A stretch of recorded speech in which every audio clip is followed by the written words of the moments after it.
Good evening, everyone. Good evening, everyone. Maazi Ezeoke speaking to us. It is exactly 8 o'clock, or rather 1 minute past 8 on the hour. So, where are we? Welcome to Maazi Ezeoke's Friday Hangout. Um, the topic today is my hangout. So, let's make it lively. Get your own cup of whatever drinkable. I have mine. So, whatever that is drinkable you have, bring it on. Once more, I am Maazi Ezeoke, and this evening we are going to be looking at a very serious and critical issue happening in Nigeria. So, I think there has been protest everywhere. I was made to understand yesterday we had protests in Canada, and today the people in Berlin had protests. So, once more, if you're joining me for the first time, if you're seeing my face for the first time, I say greetings and good evening. My name is Maazi Ezeoke. How are we doing? So I can see I have many of us watching from Facebook already. So let's do the needful. Share this stream. Share, share, share. And just like it. Can we like it, please? Can we like the stream? So I'll give you a couple of seconds. Go grab your coffee, grab your palm wine, grab your, for those of you in Germany, grab your Weissbier Paulaner, Pilsner or Oldenburger. Ja? Alles, was zu graben ist. mm. Oh, there. Whoever tapped this wine, may you never fall from the palm wine tree. May the ancestors of the land protect you. You are a very good tapper, I tell you. I know many of you in Europe and America will be feeling so jealous. The tapper of this wine must be blessed. The hands, you can imagine the time, and it's still sparkling and bubbling.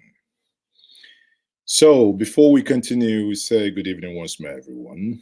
And I have people watching.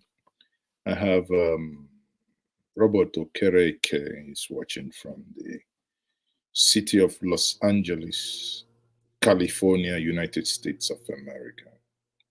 Thank you. So, yes, this is live. Now, can we share this stream? And please do tell me where you are watching me from,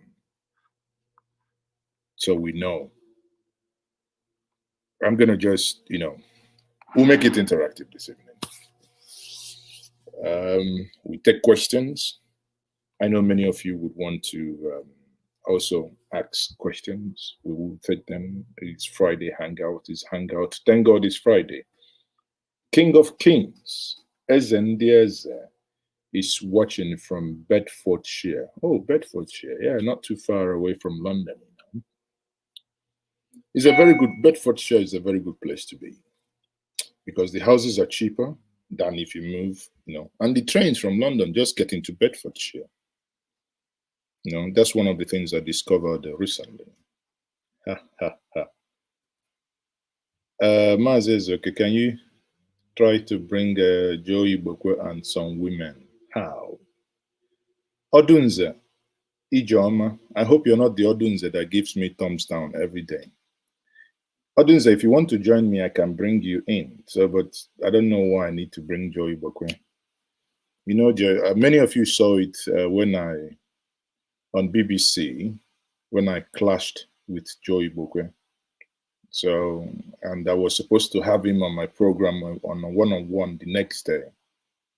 Joey Bokwe did no longer pick my calls after I clashed with him on BBC. And apparently he knew what I was going to ask him. Trust me on that. I can always ask but in a respectful manner. Ask you questions you will never wiggle out of, you know. Oh,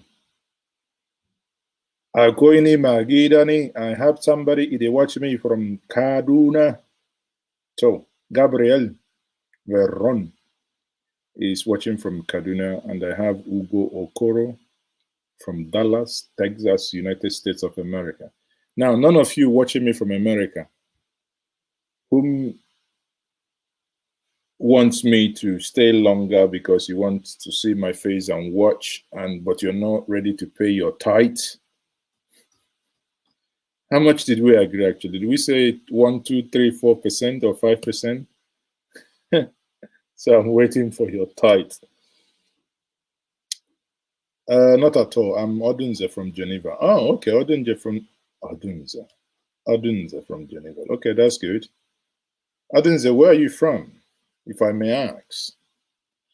I think I had a lecturer called Odunze. I can't remember. I think I don't know if he's still alive. He was supposed to be, or rather he's, oh man. Joe Chukwuemeka says, Chukwujeku says 1%. Anyway, 1% is still fine because many of you are doctors and nurses. A doctor who earns $15,000 a month, if he gives me 1%, I should be happy. Okay, so I like that. It's whatever from your heart. Let's not make it something. People, I like this community.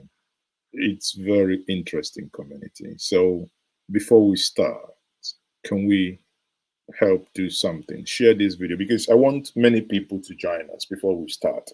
I don't want the situation where when we start, someone comes in and says, oh, what's the topic?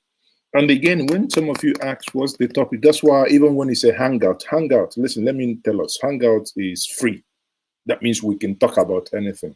But sometimes I put, after the Hangout, I put in at least a topic to help guide conversation. So at least when you see that, you know roughly, like when we talk about the economic, that Nigeria is in an economic mess, I will share with us why I said that. Because the budget released a report this morning. And that report that they released in terms of the budget performance of the Nigerian economy is catastrophic. I don't want to say much on that. I would show us with facts and figure. As we say in Igbo language,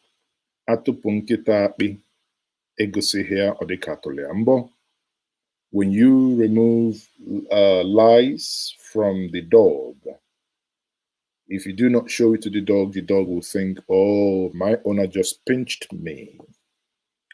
And if care is not taken, the dog might start biting.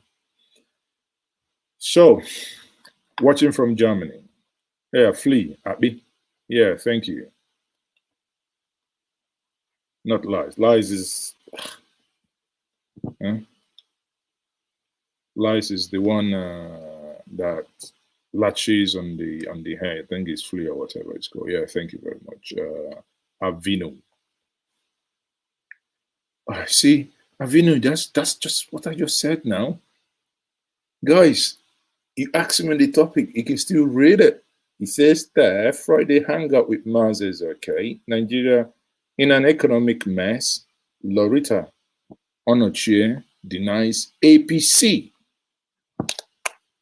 Do you people want me to draw it on the floor so that I don't know what else to do, or I do not know what else to do?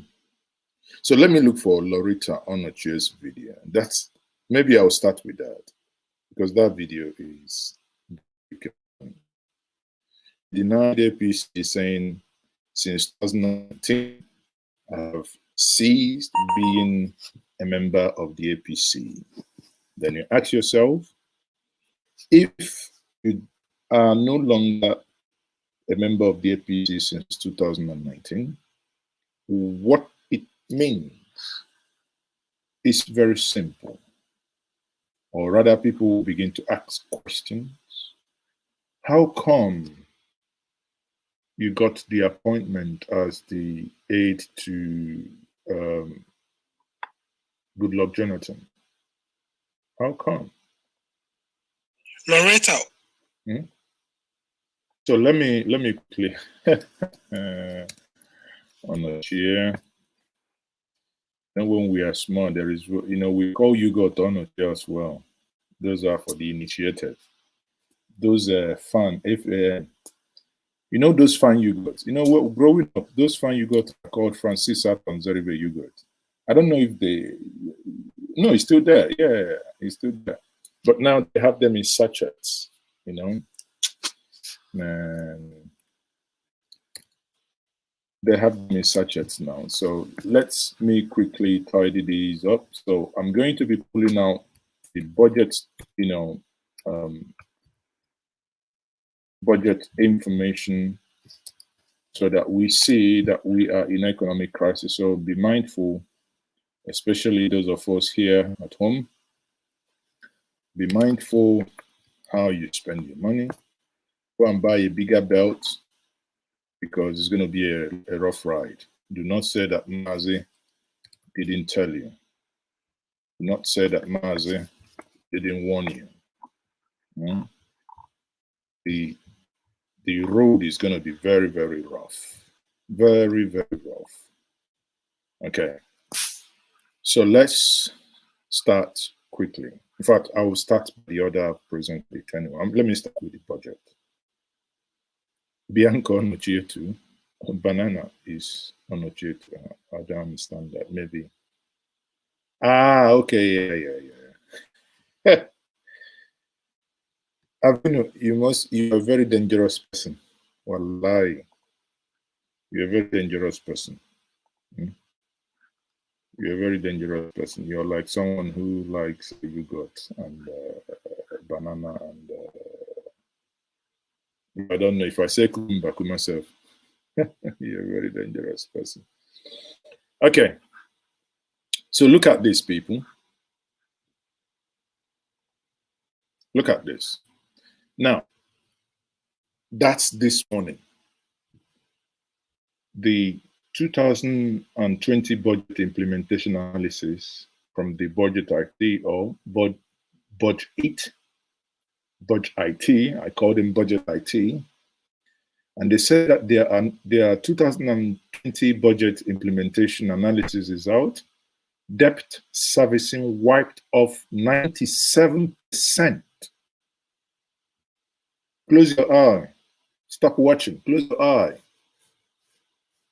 I gave you 100 naira and I used 100 naira to pay 97 naira debt. Aha. Can you live with 3 naira, people? 97%, that's 3.34 trillion. That's how much we use in servicing debt. Not paying off for servicing, like we bring oil, we put oil, servicing, we are servicing the debt, prolonging our hanging day. Total expenditure stood at 10.01 trillion. This means nearly all federal government salaries, overhead, capex. Those of you do not know what capex is. Capex means capital expenditure. We are financed with loans and CBN support. Now, pause for a minute. Close your eye again. It means in the last 1 year, you sat at home and you did virtually nothing. I wouldn't say you were unemployed, but you were not productive. You got paid. The salaries that you got paid was borrowed. Every capital expenditure, all the rails you hear, they do rails, they do Maradi, they do Abuja Kaduna, they do Lagos Ibadan. Everything you can think of, every single capital expenditure that was spent came from loan. or CBN support. Why is CBN supporting us? Because we are effing broke.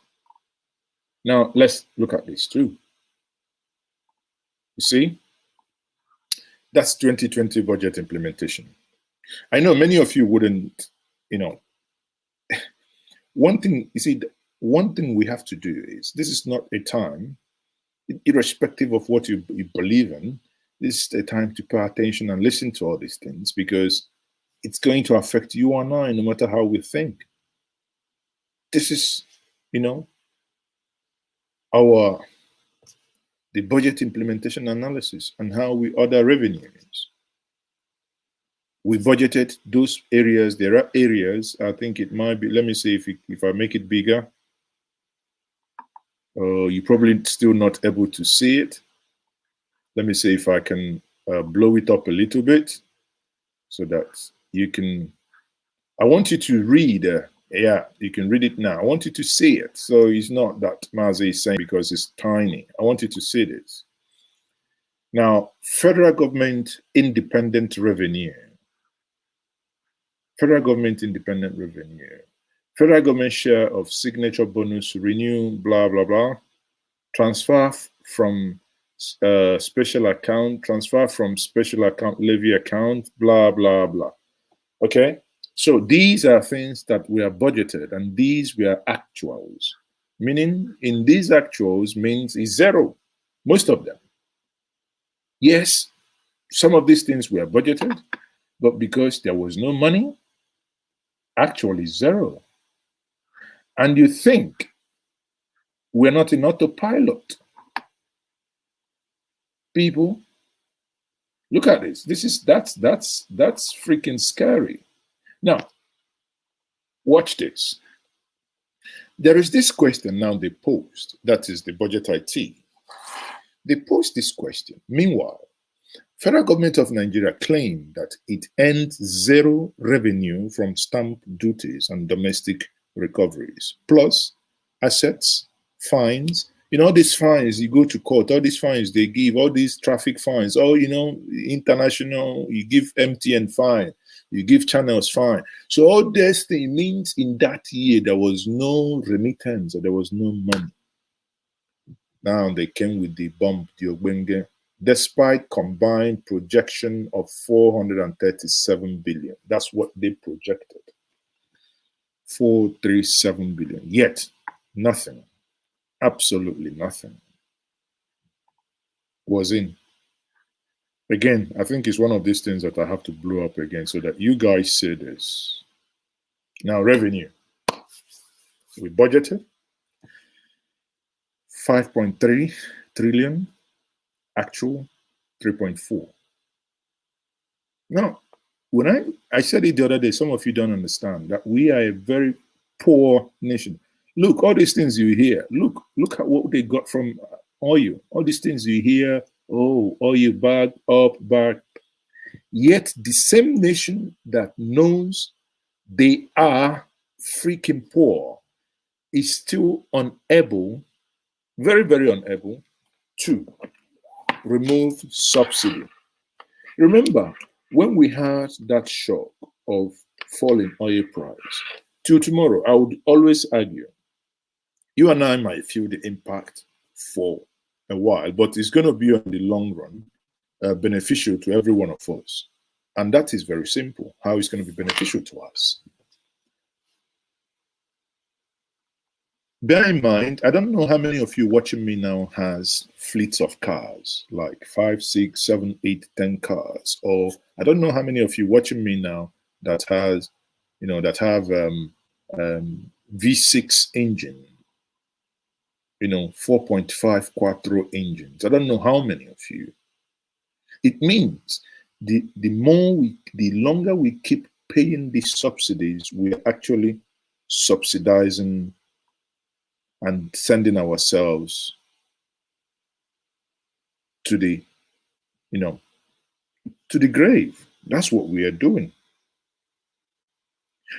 Again, exactly like Onyenimo said, we are at the verge of defaulting. Huh? So it's better to remove all these sometimes I will show us actually something that Ayo Fayoshe said today, so it will understand.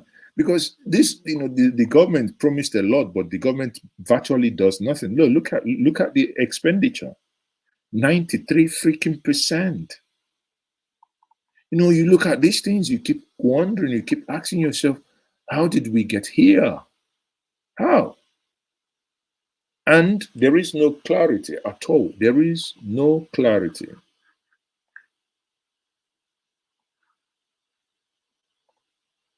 I'm back, people. I don't know. I look at these things, I can only. Ken Riba says, those who have nothing at all will die of hunger. I mean, you said it, I'm not. Ooh, the first super chat of the day. Thank you very much.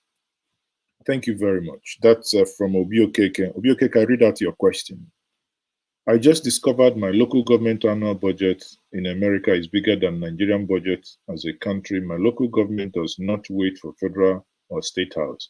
Obiokeke, if we may know your local government as well, so that we can situate it. I know that California, for instance, it's way bigger. It says who, but who do we blame? Who to blame? If you campaigned and told us that you're going to fix all these things and you are not fixing it, so who are we blaming? Are you going to blame me? Right? You're going to blame me? Blame those that we have elected. Oh, greetings from Boston. So, before we go further, cheers. Just have something to drink, because you're going to maybe at some point fall off your seat, either because you're crying of the things you've heard, or maybe because you'll be surprised. Funny. You might find it, or you might be crying and cry and ask yourself, how did we actually get here? But before I do, I say again, the tapper who tapped this wine, I say, may the gods of the ancestors protect you. May you never go to tap and fall from the palm tree. This heaven, it starts from here. Okay, Montgomery County. So what's their budget? Montgomery County. Can you tell us what's their budget? Ken Riba, do not laugh too much. If you laugh too much, the elders will fine you. And when we fine you, you're going to pay with 4 kegs of palm wine, 4 cola nuts, 4 alligator pepper, and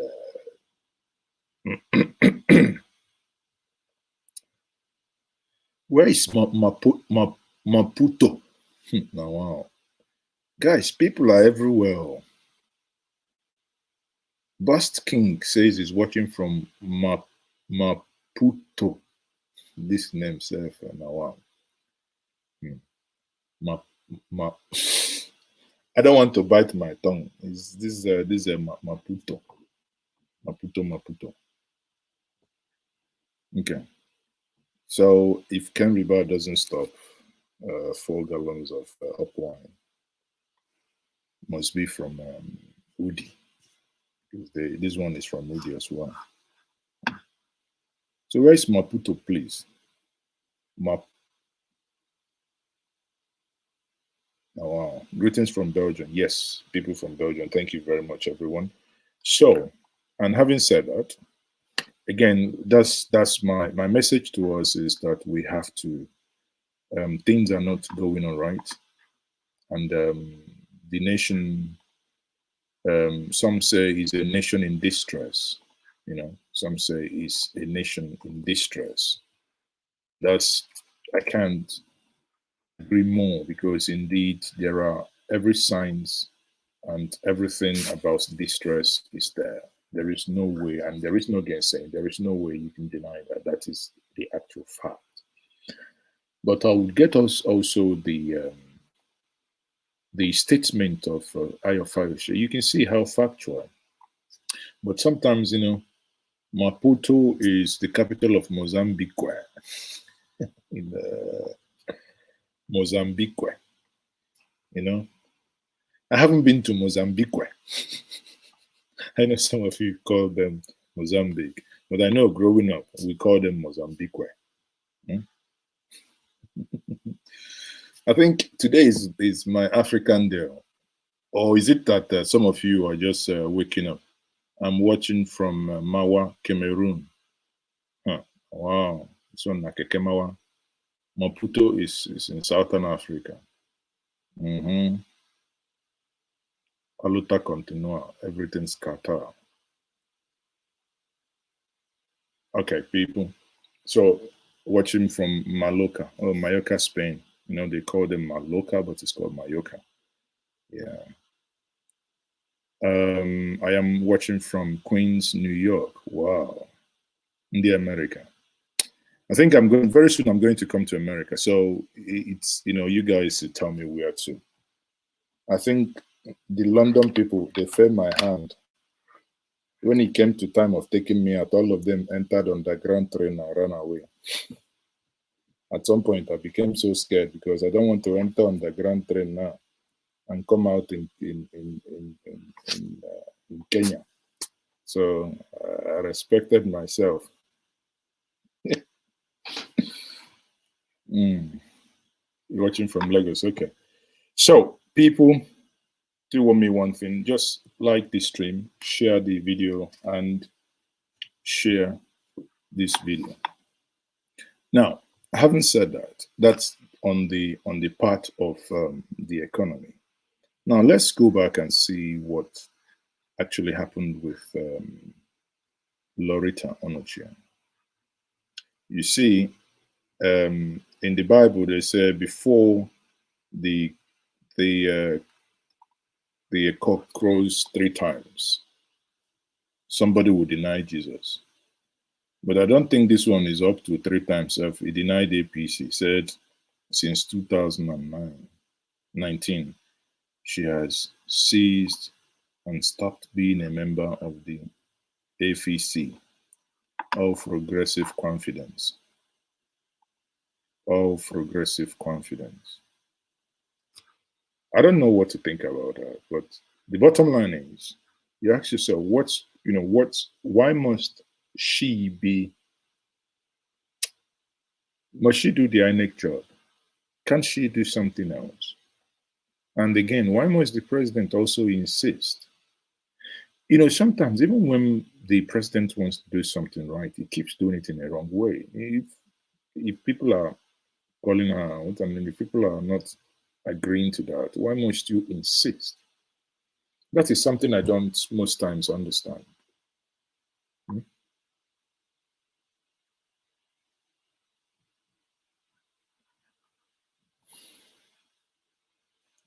Sorry, everybody. I hope you can see me. You can. Am I freezing? Rose and Charles, thank you. Good evening. Am I freezing, people? Because my browser is telling me. I think it's time to actually, use a VPN. What kind of rubbish is this? Hmm? Okay, let's try again, people. I'm trying to get something here. Or if it doesn't, actually, if it doesn't work that way, let me quickly try something else. Something is definitely wrong this evening. I can tell you that for free. Something is definitely wrong.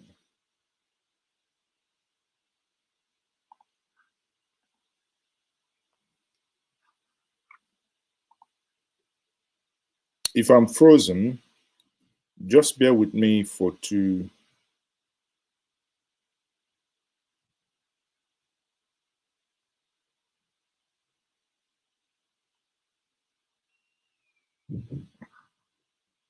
Okay, just bear with me, please, for 2 seconds. Let me come back because I think the stream, for some reason, is lagging behind. Please pardon me. Okay. Let me quickly try something. Something is not working all right.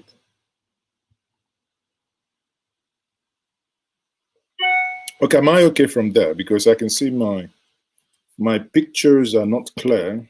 It's a little bit blurred. But even when I look at them on the screens in the studio here, they are good. But I don't know. Okay, I'm not frozen. Okay, that's fine. I mean, if you guys are saying, but hold on, let me change network.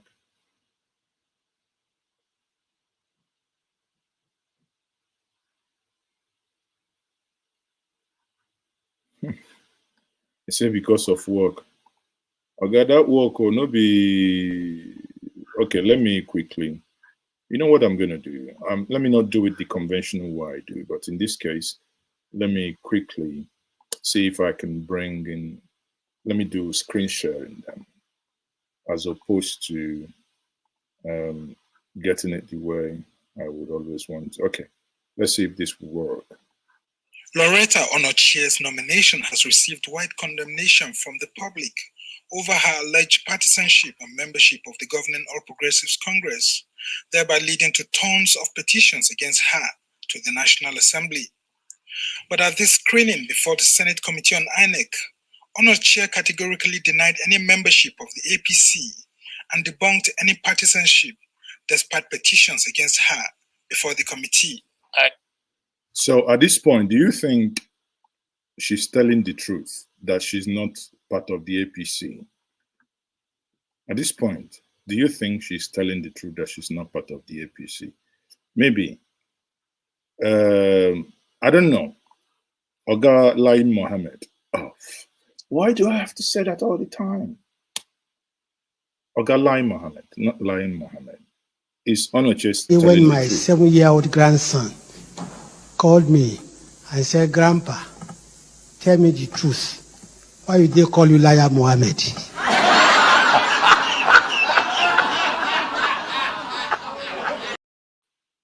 So it means Onochie, we don't know if she's telling the truth, but let's watch. Be a member of any political party as president? I am not. Since 2019, when President Muhammadu Buhari won his second term, I have removed myself from anything political, not even anticipating that I will be here today defending my nomination to INEC. It was never in my, I never envisaged it, but here I am. When my 7-year-old grandson called me and said, "Grandpa, tell me the truth. Why did they call you Liar Mohammed?"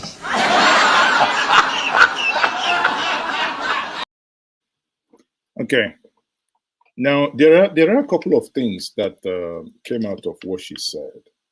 One is that she moved away from the APC in 2019 after the president won the election. Okay, bear in mind, the president won election, I think in February, and was sworn in May. So that means she apparently stopped being a part of APC in May. Sorry, in February. That's according to her statement. Now, what that means is there is no way that the president would have given her to serve her on that close and personal capacity if she was not part of the APC. You know, if she was not part of the APC party, I don't even making sense because it doesn't make sense.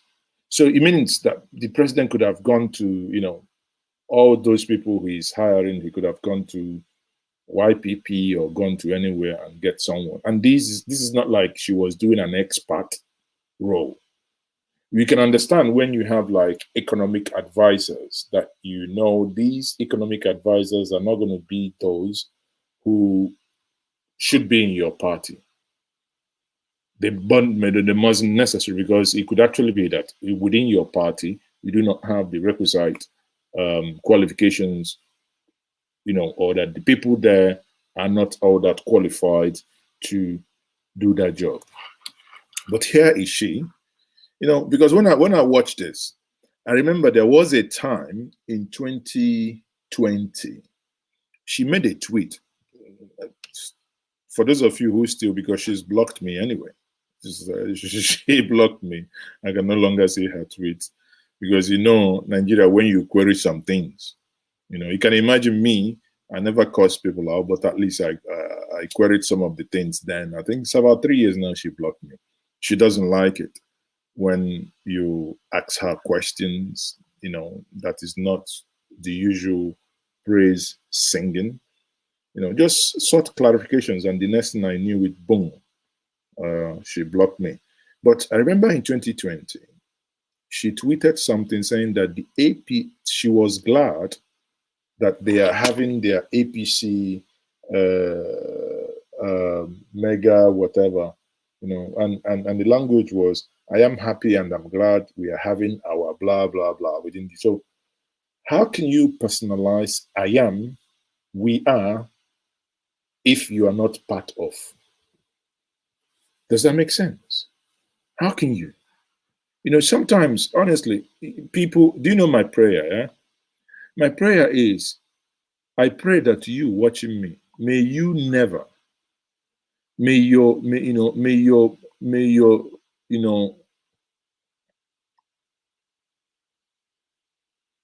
loyalty not be tested by someone who pays you, that person is paying you. If you don't do this, you're not going to get paid, Honestly, may you never be in a position that he starts double speaking, because there is no two ways about it. What I can tell you free of charge that she's doing here is nothing else but double speaking. Continue. Let's continue. Let's still watch and see what she said. Senators will take none of that. As they insisted that. Not even anticipating that I will be here today defending my nomination to INEC. It was never in my. I never envisaged it, but here I am. But some senators will take none of that, as they insisted that Onochie must be put on oath before the public can believe her. This led to huge disagreements among the lawmakers. My only request, sir, will be that Madam Onochie be placed on oath to repeat what she said as to whether or not she's a member of a political party. He will only put somebody on oath in a committee if we're having if there was an investigation. We're not investigating. This is not an investigative hearing. She knows the meaning of taking an oath. It's just to confirm for the committee that we can take back what she said, that she is not a member of a political party. We are not in any way trying her. There's no provision whatsoever in our rule that asks you to put a nominee to go on oath. That's totally unacceptable. It's not even our rules. I mean, that makes us rather primitive. The committee later resolved that she should not take the oath. Some senators were taken aback, especially after a court affidavit surfaced where Onochie categorically wrote a court. See? Court affidavit. Nigeria. See, if you want to know if you're a prodigal son, go and contest the election or go for any public office in Nigeria. Wallahi, even if you don't have birth certificate, they will give you one. That's Nigeria for you. Even if you don't have birth certificate, Nigeria will give you one. She's not seen anything yet. Just because of this, you will see a lot will be dug out, from past, present, but it's what it is. Sorry, it's what it is. She's denying it, but look at the court affidavit. They just flashed it immediately. Oh, madam, in 2020 you said this. This is your picture there. This is what you said. How come? Madam, tell us now. Court affidavit surfaced where Onochie categorically wrote a court stating that she is a member of the ruling APC. When APC decided to do a proper registration. You see, that the way she swallowed her saliva now means she was lying.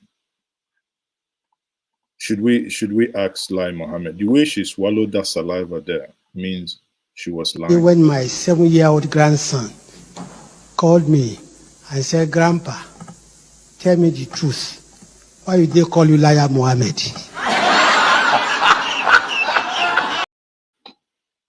So I'm not saying Lauretta Onochie, but if Mr. Lai Mohammed would, no, sorry, sir, DSS, I'm sorry, it's a slip of tongue. It's Lauretta Mohammed, not Lai Mohammed. Sorry, sir, slip of tongue. Okay. When APC decided to do a proper registration of their members and to revalidate their membership, I did not take part in that exercise. Now, what she's not telling you is she did not take part in that exercise. Question is, why? 2014, you joined the APC. Then you lived in England. You did everything. You worked hard from the diaspora. You came back home. They gave you this. At what point did you leave the party?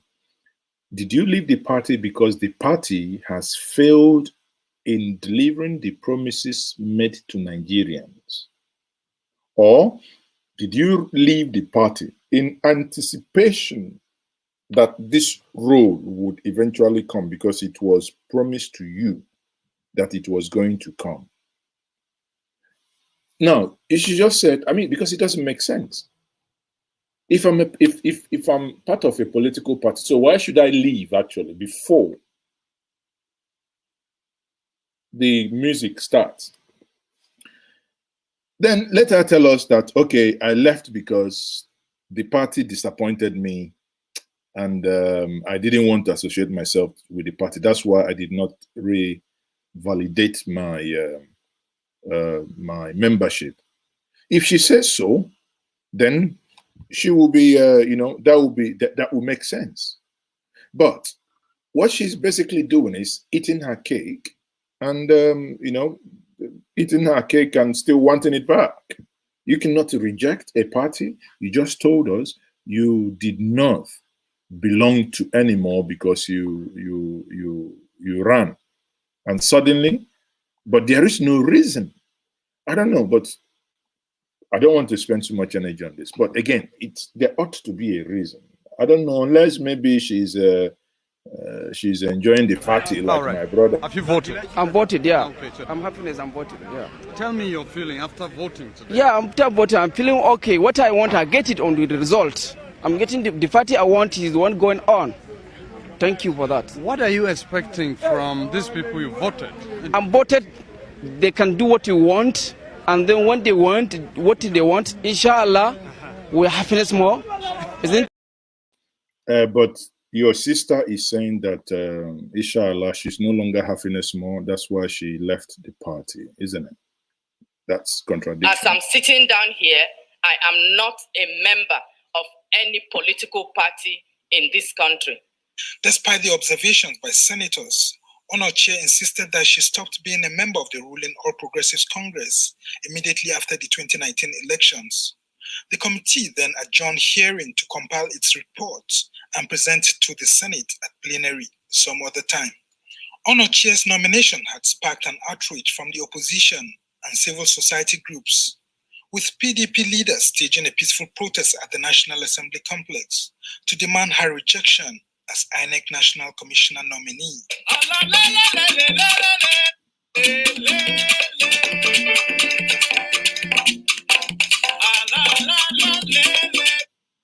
So, you've seen it.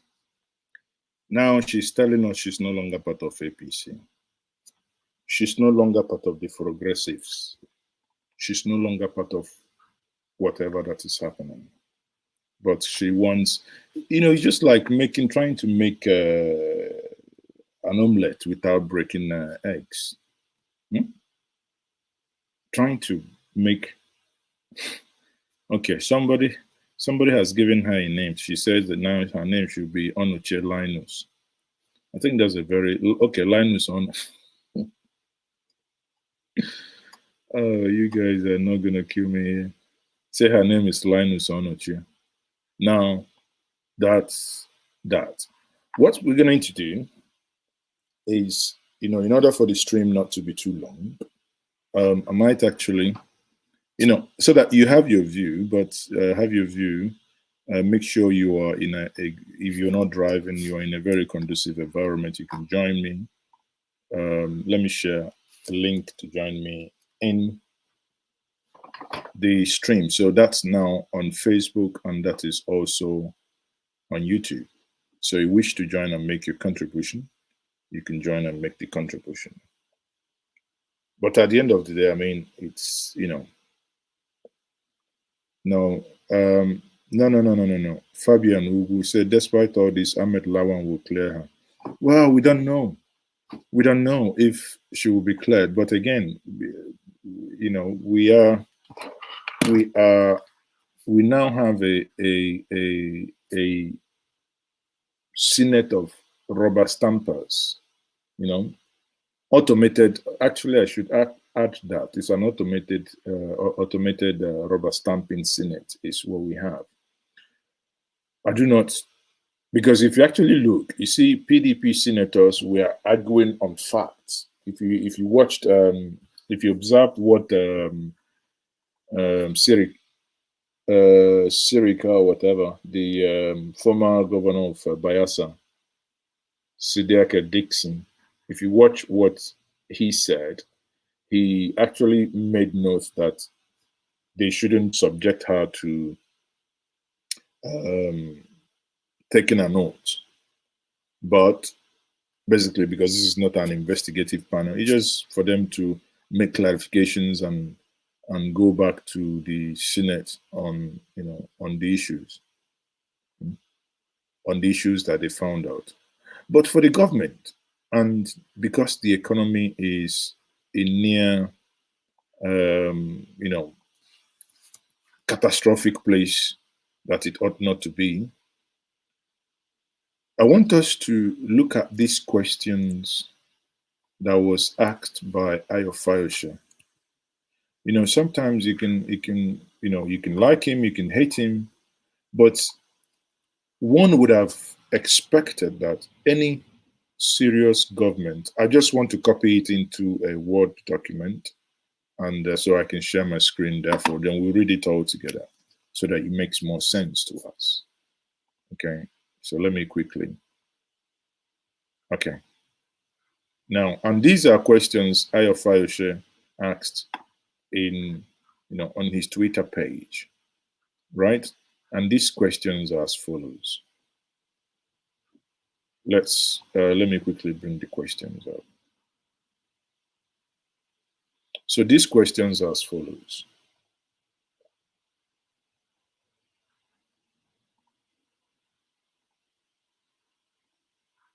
I hope you guys can see this. These questions are as follows. All right? Let me make it full screen. Ayo Fayose is asking the following questions. Then, you tell me if what he is asking makes sense.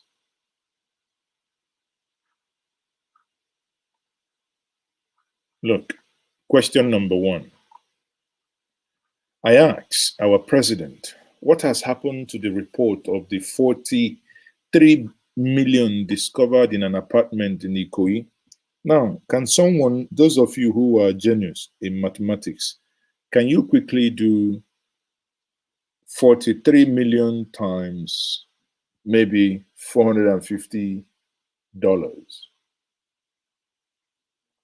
That is $43 million times, to a naira, let's say I don't want to go to 480 or 500. Let's stick with something a little bit conservative. Let's go by 450. So tell us how much that is. Because this is, and if you guys remember, that's Ikoyi money, neatly stacked. That money that was neatly stacked. If I use my telephone to do this, it will show me error because the brain box of my telephone will be too small. But if my calculator serves me right, that first one will be giving us about 19,350,000,000. That's amount we are just asking. Just write it down on 19 billion 350 million. Okay, write it down because we're getting somewhere. Now, add 25 billion to it. Remember when Ibe Kachuku was the chairman, was the Minister of State after he was removed from GMD of NNPC. Ibe Kachuku asked, wrote the president when president came back saying there was this contract, 25 billion, didn't follow due process, blah, blah, blah. What happened? There was nothing from the main minister of petroleum. Who is the main minister of petroleum? Your guess is as good as mine. I don't know him. Now, number 3, what happened to the DSS indictment for corruption of Magu and the Attorney General of the Federation Investigation Panel set up by the president? We don't know what has happened. But I think we can gazette an answer from the president's Arise TV interview, where he said that those who are corrupt within his party are eased out. That means they are shown the back door without making noise. Nobody will know. But that's not what he promised. But question is, even if they are being eased out, how come Magu is being rumored to be given an AIG post? How come? Is that how you ease people out? Or, the corruption case, not what then came out of it? Number 4, Ayofa said, who is the owner of the Legico Shopping Plaza, Ahmed Bello Way, VI, Lagos, inside which the FCC claimed that it found 448.8 million naira. Nah, man. It is. Please, make una no knock our brain engine with this million, and billion. And this is a government, all the promises you made in fighting corruption, you're basically destroying it because you're not fighting anything. Number 5, who brought the 5 sacks in which EFCC claimed that it found 49 million cash to the Kaduna airport? You're not going to get an answer on that one. Number 6, what happened to the probe panel on the alleged 500 million bribe said to have been paid to the Chief of Staff, Abba Kyari? Maybe that one has gone with the Chief of Staff to the grave. Most importantly, what has happened to the report submitted on Tuesday on the fraudulent reinstatement of Mena? Well, Mena is having his day in court now, and he comes to court with crushes, as they all do. They have a neck collar, everything. Suddenly they can no longer walk. You see all of them, when they are stealing, they are working properly. They are tying hair tie. The moment you call them to come for answer for their sins, suddenly their leg will stop working. Their waist will stop working. A man whose waist is not working on, he is busy producing babies in Zahaza room, yet his waist is not working. His leg cannot work, but his organadike will work. It's time to start giving Chinese treatment. Wallahi. Finally, is the president going to use APC broom to sweep the reports on Mena under the carpet, just as he did others before it? So these were the questions Ayofa was raising. Again, you look at these things and you begin to ask yourself, how did we get here? Some of us will say, we ran. Some will say we jumped. Some will say 1 or 2 things. When men who steals. Is in this country we had that chimpanzee swallow money.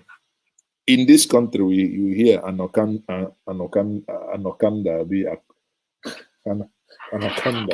anaconda swallows or whatever swallows money. Just because somebody has stolen money. It comes to a point where you then ask that individual, please come and give account of how you spent this money.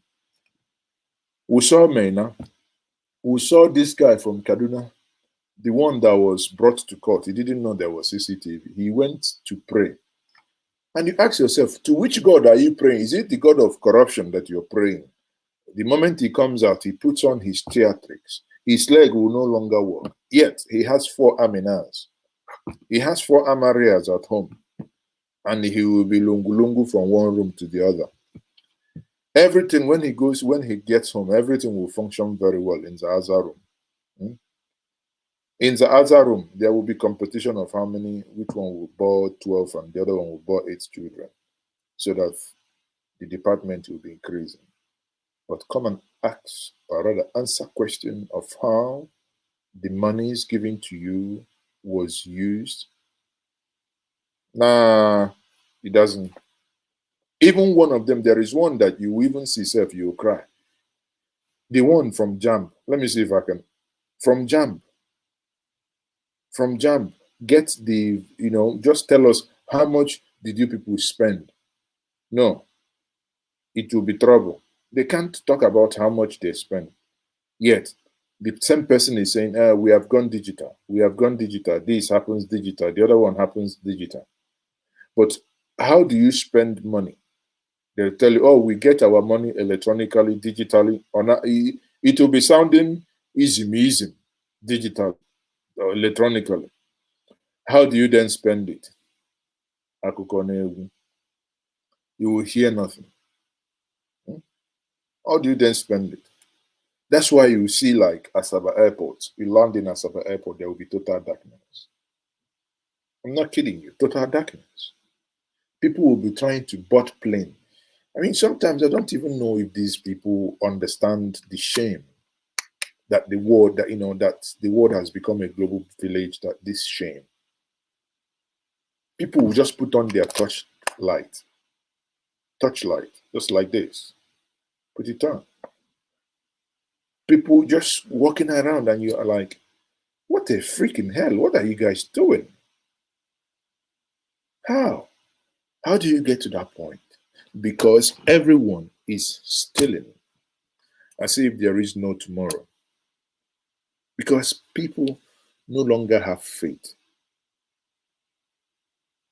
You collect money digitally and you spend it.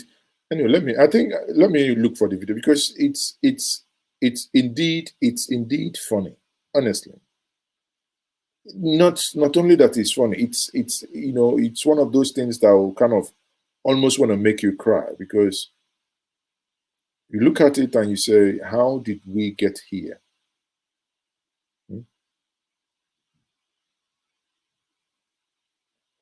Let me quickly see if I can find that. So many videos, people. So anyone who wants to, I think I shared it again. Anyone who wants to join me can, it's a Friday hangout, so you can always join me if you want. I want to make 1 or 2 contributions, but we stay on topic, please. We stay on topic.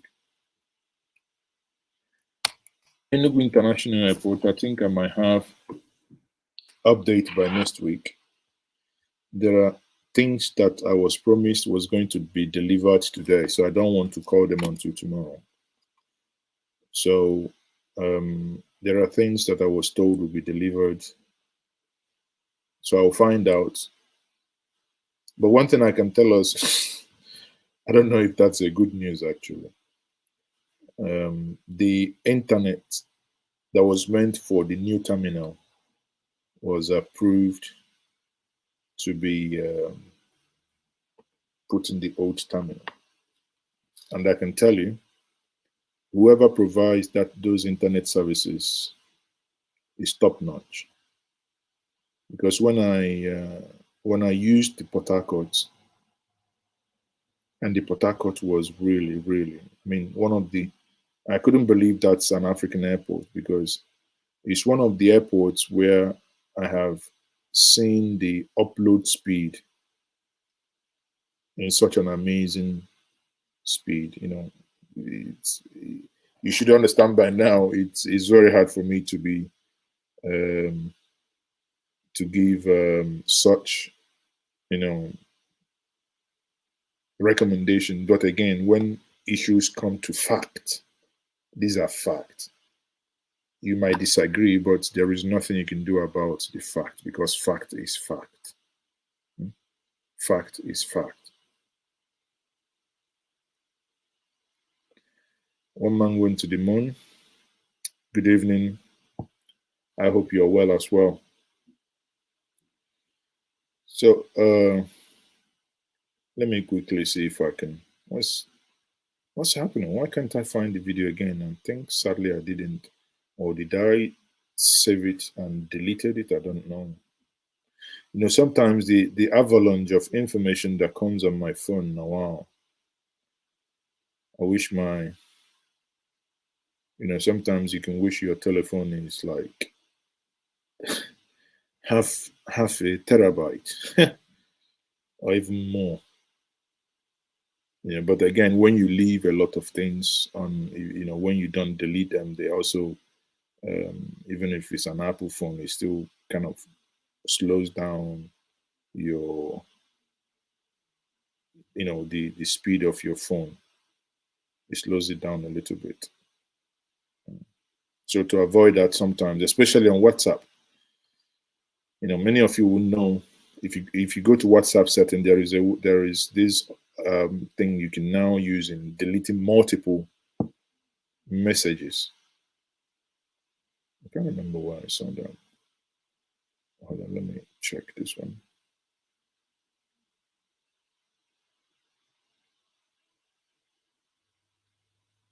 I can't remember where I saw that. Anyway, I wanted to illustrate something, but you know, I'll leave it at that. I'll leave it at that.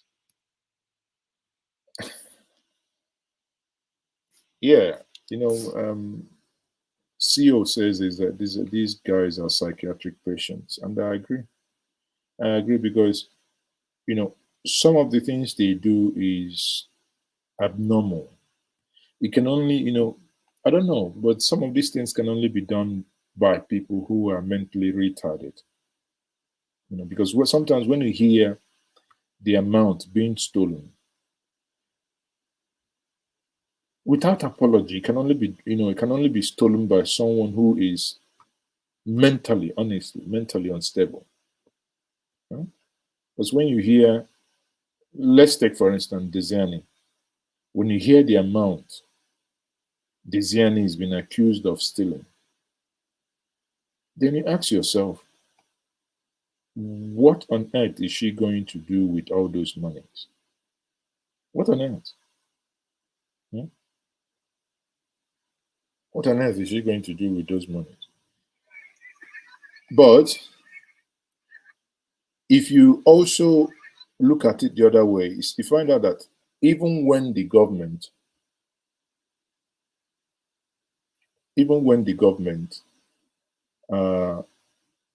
tells you, okay, we're going to deal with it, the government appears to be doing nothing as well. And you think you've seen it all. Now, I think in the case of Kaduna as well, in the case of Kaduna, the situation of education because of their own children that were abducted. It means that things have really gotten out of hand, that parents can only, I mean, you know, parents can only appear to, or rather try to take laws into their hands. And what did the guy do? The guy changed his name to Ben Johnson, and he ran. And they were, you know, trying to come after him. I think in that moment, if they had caught up with him, wallahi, they have. So that's the video here. They probably would made a mean spell out of him. These are parents whose children were kidnapped. But here is this woman. One man went to the mall. I think I disagree. He says Desian stealing his audio stuff. You know why I say it's not an audio stuff? Because there are like jewelries, which is valued at top millions of naira already recovered. And I tell you, these are just jewelries, and someone steals so much. So the case of Desiani, the only place, the only thing that really gets me, why I'm slightly kind of, sometimes they no longer take the, anyway, I never take the government serious, is because the government somewhat appears uninterested in actually, trying to bring justice. You understand? Government appears uninterested in trying to, like, okay, let's watch this case of Kaduna. It will also explain to us why, because we don't hold government account enough. They don't take us serious. If not, the commissioner should have been addressing the parents of these children every morning and night.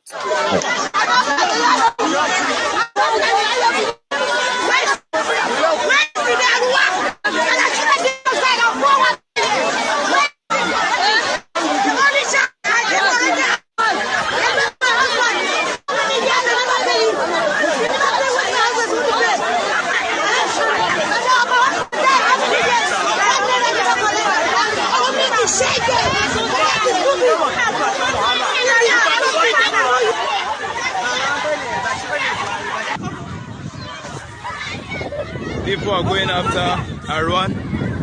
People are already mad.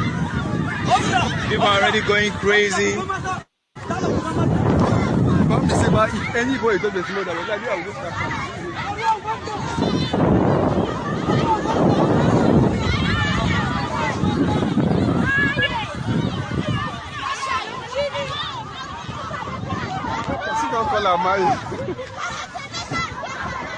But the fact is, small thing they their hand, their head. Waiting, they top them up. As you can see, people are chasing Arwan out of the premises.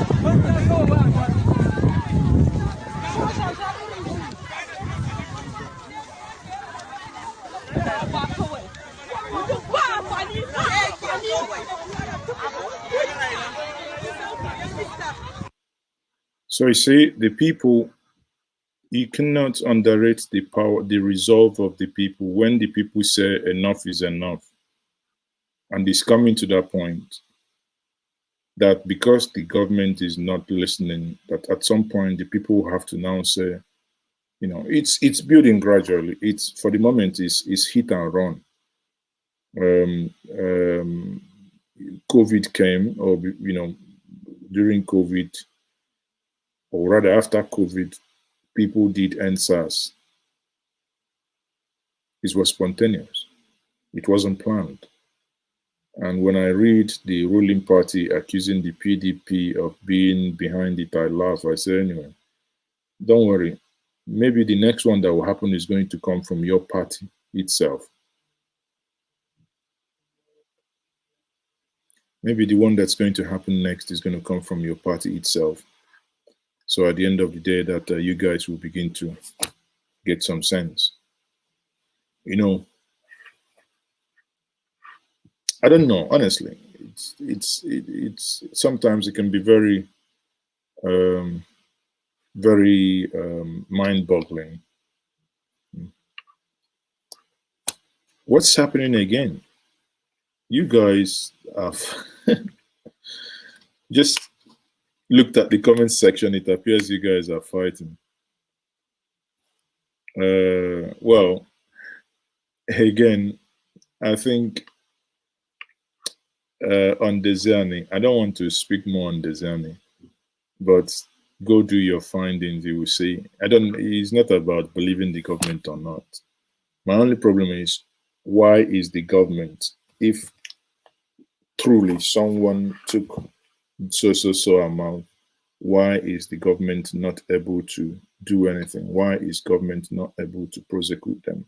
Why? Why is the government not able to do that? That's one thing you basically ask yourself. Why is government not able to? But to tell us that we are fighting corruption, everything is. It's just like when you listen to Erufai when he wasn't a governor, the things he was saying. Now, just opposing it to the things he now says now, you begin to, query yourself.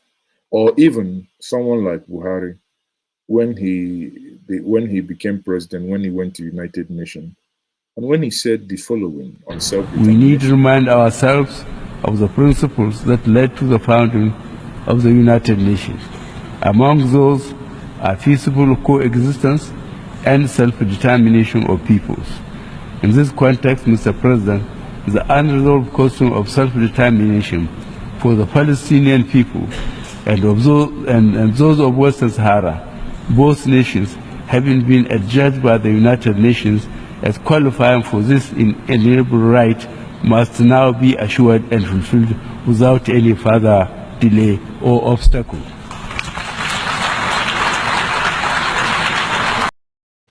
So, and here is the man talking about self-determination. And suddenly, under his governance, anyone who talks about self-determination becomes a criminal and must be killed by all means and by any means necessary. Again, if government, if they are listening, and if government, if you're watching, you have to know that people do not, you cannot keep a union by force. You keep a union by mutual respect and with a listening ear. Ask yourself, what is it like Sheikh Husani said the other time? What is it that happens when people who were once nationalists start talking in a very divisive way? What happens? What has gone wrong? Why is it that you can't sit down and want to listen to why they are actually, behaving in that manner? Why can't we do that? But rather, as a bad carpenter we are, anything we see must be maybe something taller than 6 inches nail that we must all use hammer and hammer them at any point. It's not fair. It's not fair. This is not a time to lament, but it's not fair. So people, for those of you complaining that sometimes the streams are, too long, so of course I know it's Hangout. I hope you're drinking your happiness more. I hope your happiness more.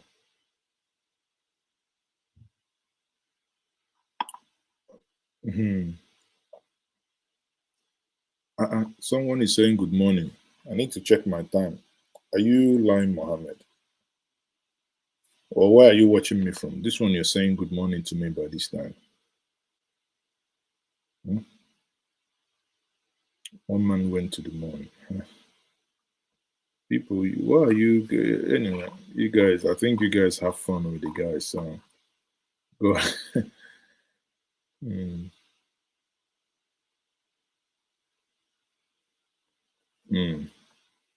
Yeah, I understand. I mean, CEO says your own words can be dismissed. Truth no longer stands. There is no good and bad. Only personal gain in the law is the law. Only standard acquisition of material wealth. Oh, it's morning in Austria. Oh, okay, sorry. Probably in Asia. Yeah, I see. Okay. The material acquisition could be something else. But again, from Asia. This is Asia. They get time. You say Asia is 4:25 p.m. a.m. Man, 4:25. Are you going to work? It's too early. 4:25 for Allah. If you wake me up that time, man, I'll bite your left ear. That's too early. I can't, but I appreciate that you're up at this time watching.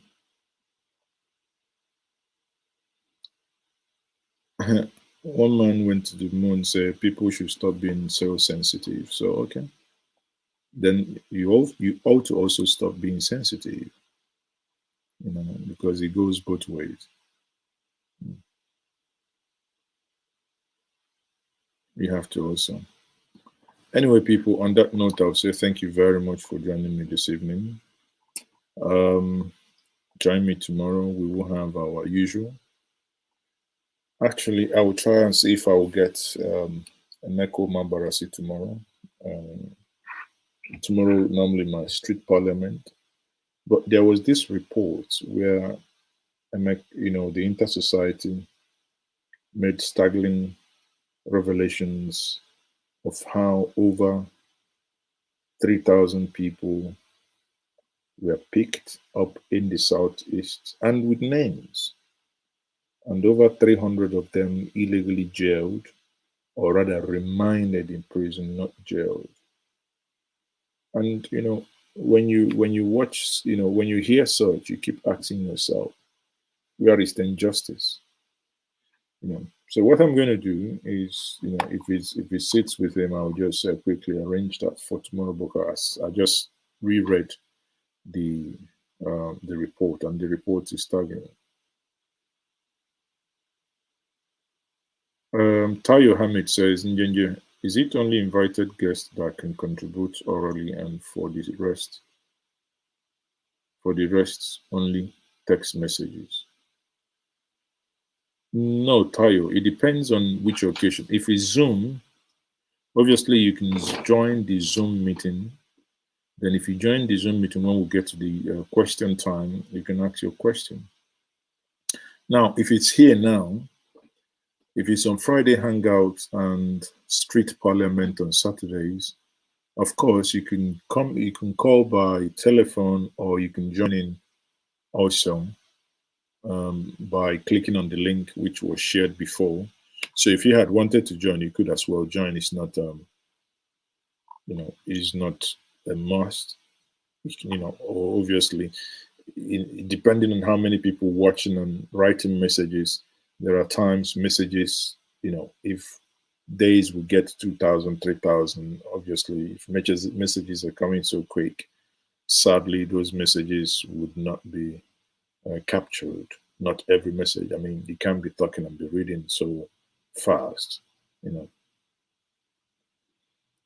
Ken Riba says, Maazi, there is a lot that happened in Imo State. Regarding like what? What and what? Is it the PDP, AP, or the APC crisis in Imo State?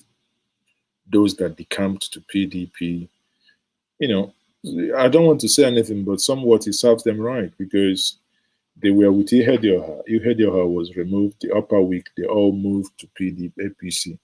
Now they've been kicked, their butts are being kicked, and they're crying. Me, I'm a spectator. I just watch. I just go and buy my popcorn and watch them kick themselves.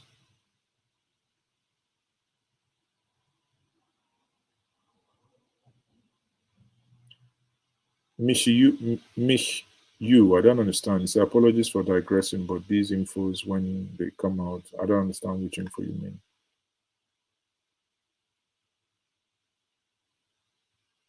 I don't understand. It's a Betty angle. What is one man doing in this forum? No, I mean, sorry, but it's inappropriate to ask what someone is doing in this forum.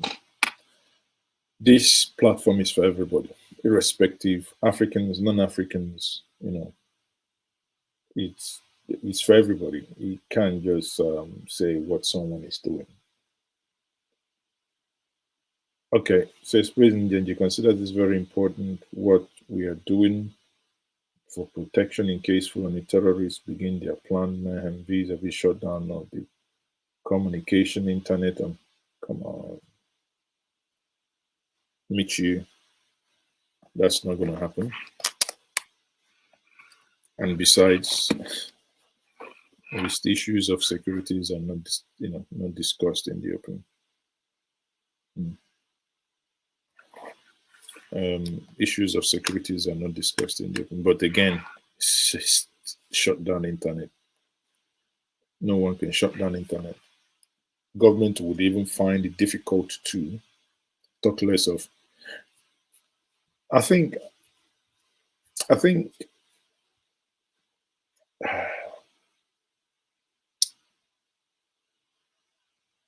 don't know how to say this without sounding a little bit dismissive, but I must tell my brothers in the diaspora to calm down a little bit. The hysteria that sometimes based on probably repeated propaganda, the hysteria sometimes you guys feel is not really what's happening here, it's what is happening at home. Yes, there are insecurity here and there, but we're not like, oh, if we go to bed tonight, somebody will come and wipe all of us out. No. There are insecurity. I mean, that's it has its challenges. It does happen, and that's why I keep saying it is a matter of dealing with crime, not profiling and ethnicizing crime. It doesn't matter, because when you profile crime to have been committed by only one set of people, then I ask, all our siblings, our brothers and sisters engaging in crimes, what happened just happened? They just got all baptized and maybe they're all born again and everything stopped. But if not, what we should be doing is look at crime, irrespective of who is involved, to ensure that the individual or groups are punished. Basta, pronto. That's all. At the end of the day, but again, I know obviously many of you will disagree, but if you've been following me on this platform for a long time, I try as much as possible. Yes, I'm Igbo, and I have no apology. I'm only spare parts. I'm a dotted man.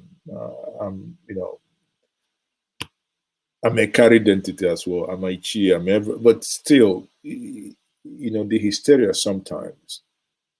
I'm only responding to what Mich Yu said, and reading that comment, it tells me, Mike you or Mich Yu, whichever one, it tells me you're not on ground.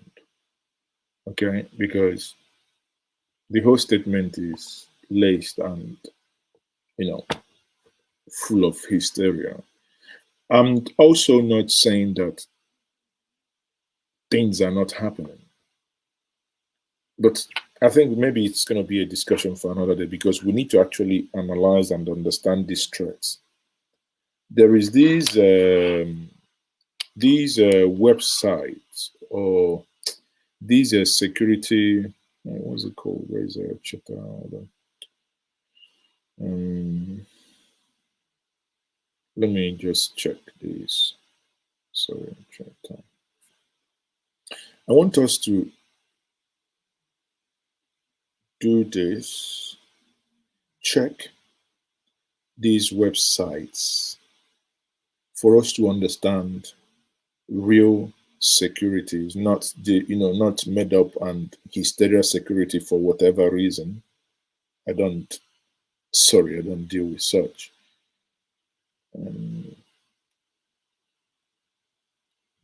Of course, there are threats. There are security threats. There are security threats everywhere. Just like when my northern friends say, "Oh, Maazi, you people are saying this. There are security threats." I say, "Well, because you accept your own security threat doesn't mean I have to accept. Because you accept it without saying anything doesn't mean we won't shout." When fact is that those security threats, so to say, also somewhat affect them more. But who cares? If you affect you and you say nothing, I go so because at the end of the day, you know, at the end of the day, I'm not. Hold on, I just need to, please, before I close, I just need to just. I can't remember the name of this company off heart, but I just need to quickly check that and say it here, because I want us to be an informed people. You know, I want us to be an informed people. Yes. Okay. That is SPM Intel. S Sugar Bravo Mama Intel. That is India November Tango Echo Lima.com. You know, it's a very good organization. At least they push out security reports. Let me see if I can actually. Yes, let me share their distance so that you guys will. Because these are things I know. Honestly, I pity some of us because I understand how you can feel when you wake up and most of the things you hear, you see every day, it appears you understand. So this is the website SBM Intel, right? So I would always. I think I've interviewed about 2 people from this company on this platform. One of them is Chetan. So what they do is they do most of these, security reports, security mappings. When you take time and read, you might begin to contextualize and begin to understand how these crimes and how these criminal activities, how they develop, because they map them out. For instance, you know, like this report is called Chart of the Week, Nigerians Agric Gap, where you have gap. And we see also here Chart of the Week, insecurity in the Gulf of Guinea. So it's not, it includes Southeast, South, so it's all encompassing. So that when you understand what is happening and you begin to, look deeper and look beyond what somehow, for some reason, I don't know for whichever reason, for some reason, it's been sort of, given to us that, oh yes, if you go to bed tomorrow night, somebody will just,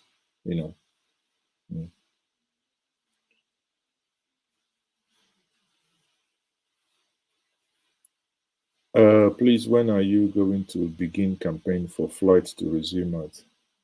I'm not beginning anything. Anybody can begin. Now, when must it be me? I spent over 1 year campaigning for Enugu, but it's been done now. So why am I campaigning again? If you understand what is happening in Enugu, you know that there is no. What is happening in Enugu now is, things are being fixed. Things that ordinarily it's sad that actually they were not there, but again, through negotiations now, these things are being done.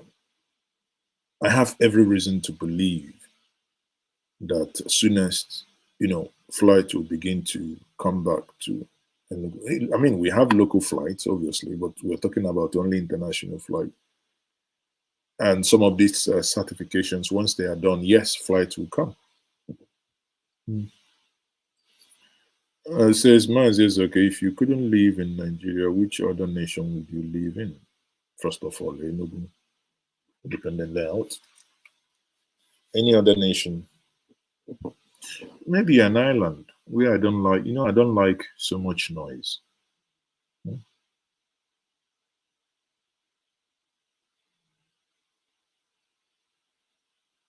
Prophetic, Colonel Umar blast, mask wearing Buhari. My brother, I tell you the truth. Whenever we have conversation, it gets to the point that Buhari wears mask, that Buhari is dead. I disengage because, without sounding condescending, I don't know how to start conversation when it gets It gets to that point.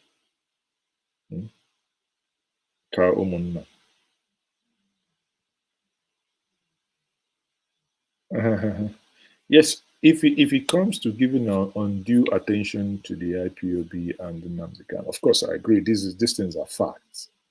So that's why I keep saying we must remain in the realm of facts, so that it will help us discover patterns when there are variations. You can follow issues, not when you follow issues so much with emotion without tact and strategy. There you are bound to make so much mistake and eventually crash out. Why? Just like I told us one time, I will be the last person to destroy any property in an Igbo because I know what it means to build. So many disagreed, but I said I won't never support it and I will never be part of it. But here we are.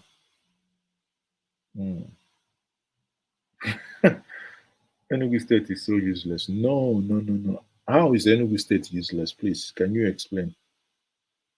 It's a conversation I want to have. I'm not defending anybody, but Enugu is still, even as I speak to you now, is still the only person it's still the only place. Yes, there was this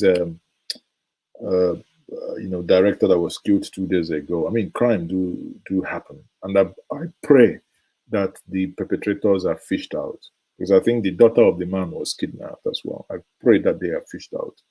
Aside that, Enugu remains, as long as Southeast is concerned, remains my city. It's a city I can, I'm in Enugu, I can get out 11, 12 o'clock, enter my car, go anywhere where I want to go. And you call it a useless place, come on, come down.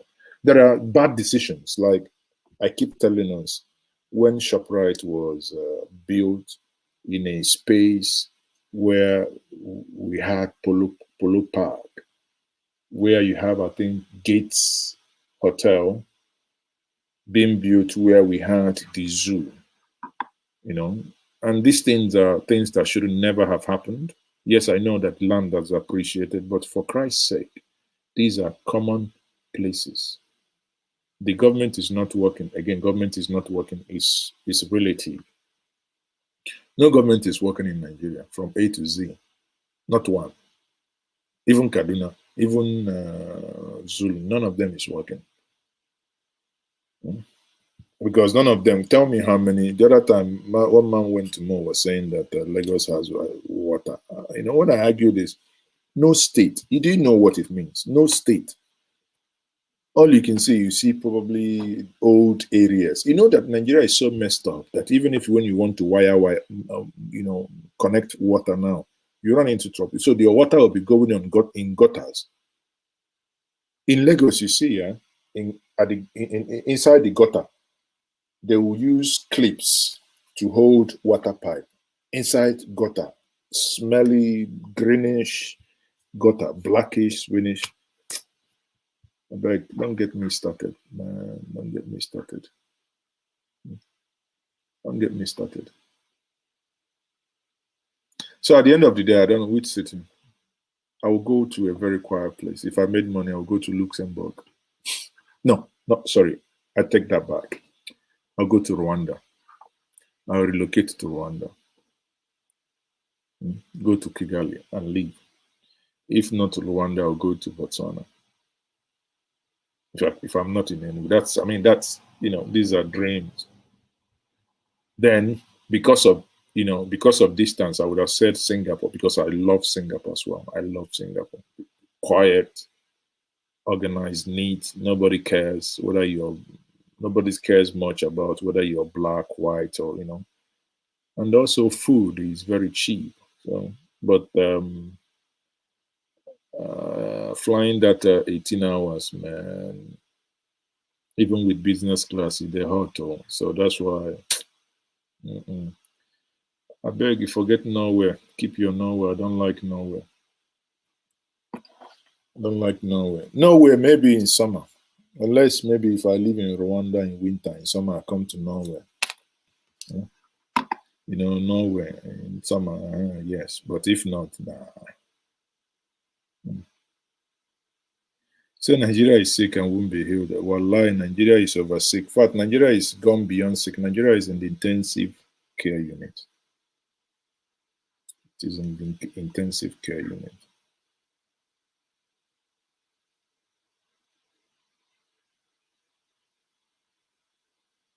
So why all the Eastern governors are paused after the arrest of...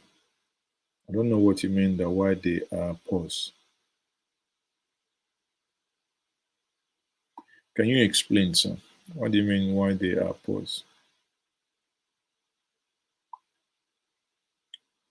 The killings is abducting by security officials going to house. Nah.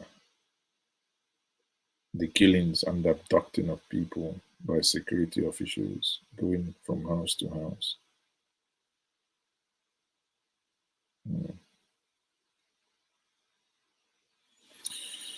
Okay, everyone.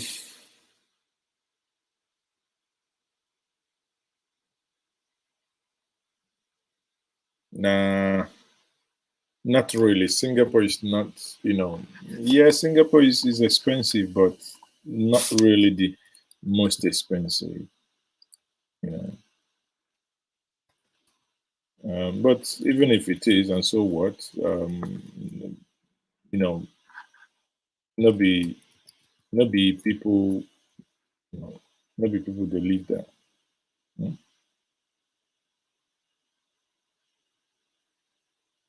The most expensive city in the world is actually Turkmenistan. Turkmenistan. But again, some reports say it's Hong Kong. Okay, but Singapore, yes, expensive, but not to the point. It doesn't actually come there because first of all, you have to consider Hong Kong, Turkmenistan, Japan, especially Tokyo, before you even, somewhat begin to come to that list. You have to consider those ones.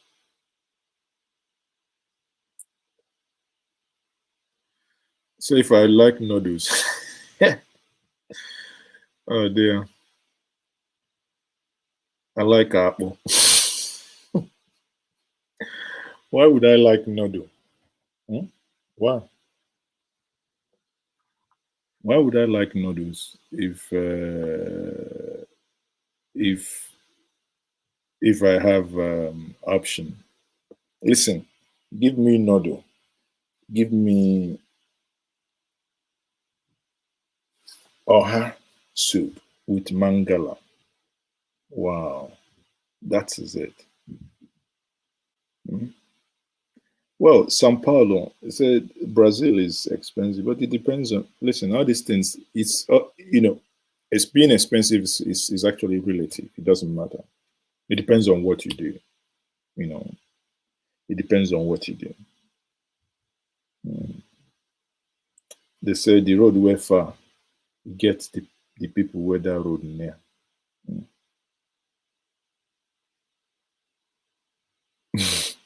Ijabu man say people know they eat noodle, they eat yellow gari.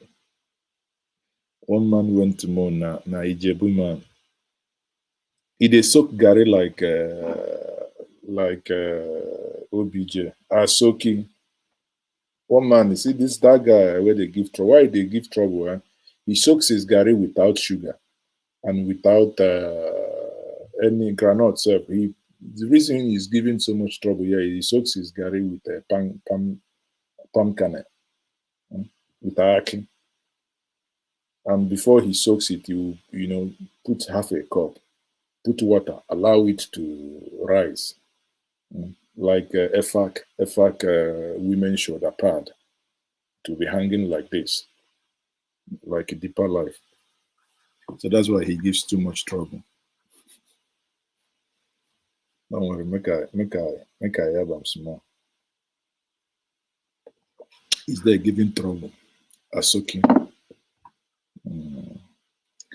Anyway, everyone, thank you very much. It's been a wonderful time. It's been a pleasure. Yeah, Hong Kong is good. Huh? Onyechi, Hong Kong has gone. Honestly, some of you, can you kindly reread what you write before you post? Because if I'm trying to read it, I don't know if others understand it, but sometimes I don't.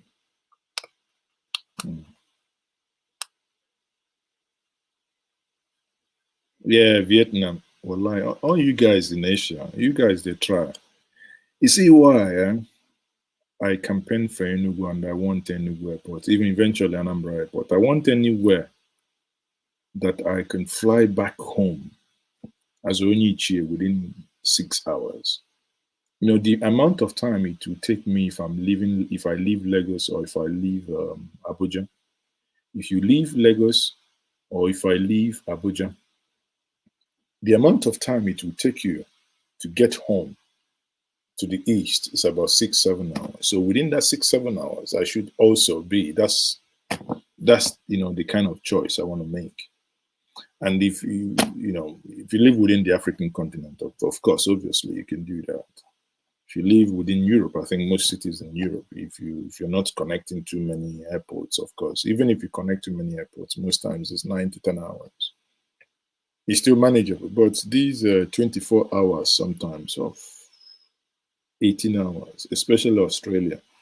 Australia, I dug my heart for you guys, because if you give me Australia for free, in as much as it's nice, it's good, but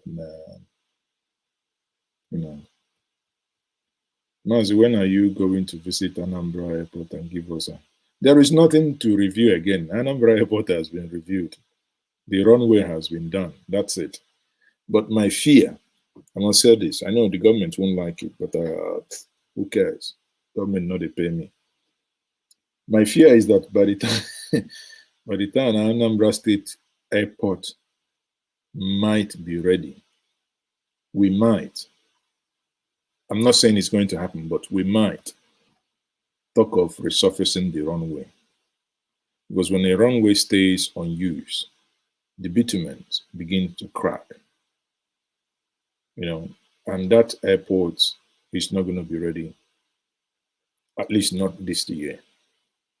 Because there is a lot of work still needs to be done inside the airport. I mean, the runway is done and it's good. It's got a 1.1 kilometer both-way race. I mean, it's good. 3.7 kilometer, good altogether. One racer left, racer right, middle. There's 7.5 is brilliant. That's all. But they see through my eye. It doesn't matter. We've reported on it now. When we had the celebration, which again I consider unnecessary. Unnecessary, because I wouldn't have done that. I consider that this is unnecessary. But again, government is politics. Sometimes it's good. They must spend money so that decorators, musicians, MCs, party members, people will get small money. Maybe.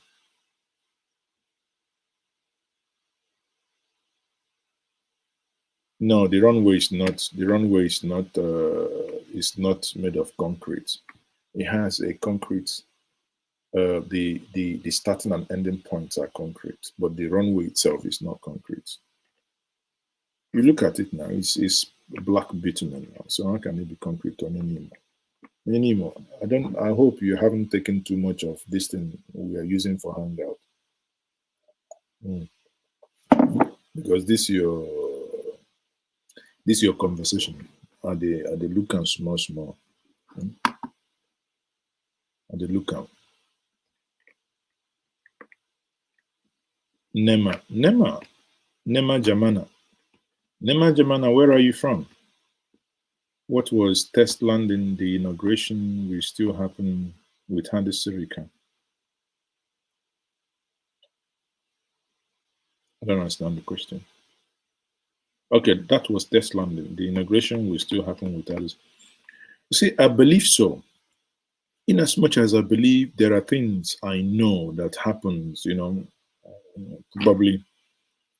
But when it comes to aviation, if many of you have this notion that the president, Buhari, does not want to do some of these things in the aviation in the Southeast, I am one of those that would not agree with that because I've seen at least 3 presidents, if not 4. Obasanjo, I've began what I'm doing as of 2005-6.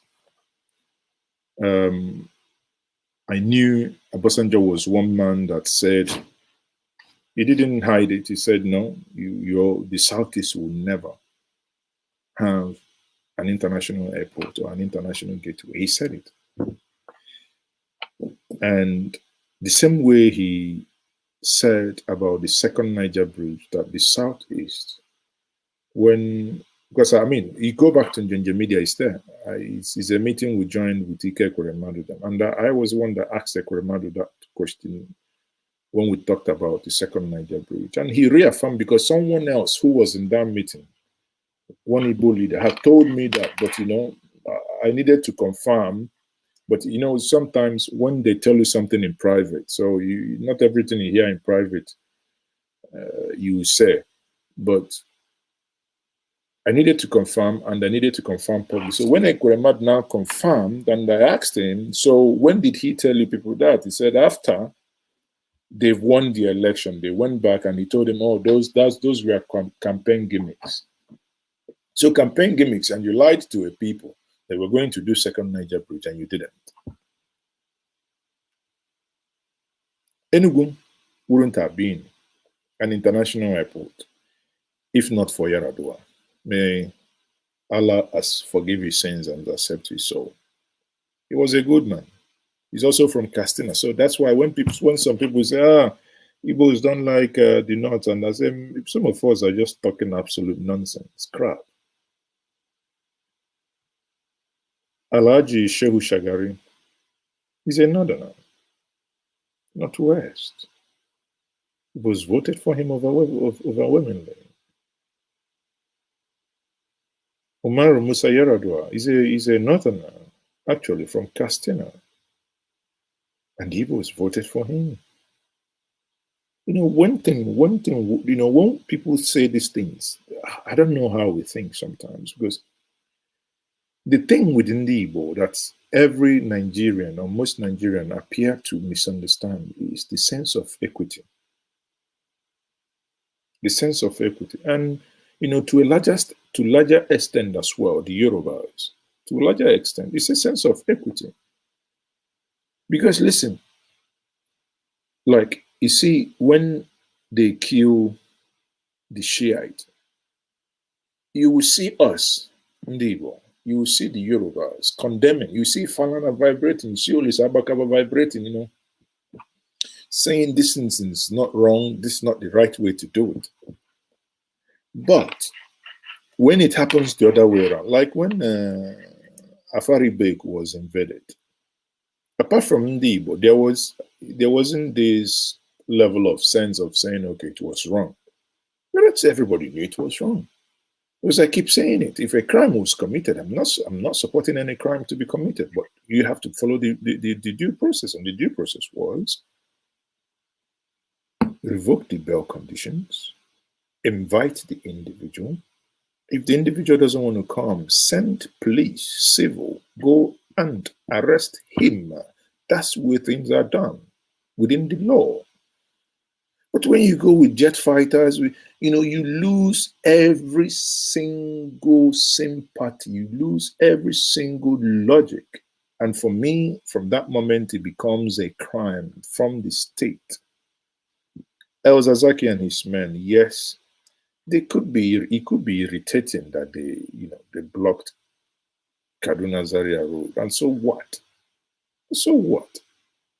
In protests, you just ran into them. They didn't, and that's what Nigerians, again, keep forgetting. Two critical things Nigerians keep forgetting, especially journalists. They say NK jumped bail. And I'm like, how? But he came to kill him. It's just like saying Iboho is in hiding. He said, would he be hiding if he didn't go to his house and shoot 2 people dead? Would he have jumped bail if he didn't go to his house and kill 28 people? If he didn't go with a helicopter and armored tanks and whatever? But it's just a question of fairness. Would I keep quiet when Shiites are protesting in Abuja and I see the National Brigade Army that is there, trained, well equipped to protect the president, comes out with automatic weapon. You know, there is this weapon, even more dangerous than AK. I think those ones being used by DSS. Oh yeah, you know, why can't you just bring something like that and shoot innocent? Their crime is that they are protesting. You know, so these are things that will never sit well. Then come the mother of all, the NSAS. The youth are protesting because they are not happy the way SARS are treating them, which in many ways they've complained. And you come in, you bring in soldiers. And suddenly, you know, that's why sometimes I think, honestly, our sense of justice and morality as a nation is somewhat regionalized. Because yes, I can sit down with a Yoruba man and argue that this thing was, I'm not saying because that happened in Lagos. I don't bloody care why it happens. I will take the same stand, even if it happened in Castina, even if it happened in Jimeta, in Yola, in Sokoto. It doesn't matter. You do not have any right.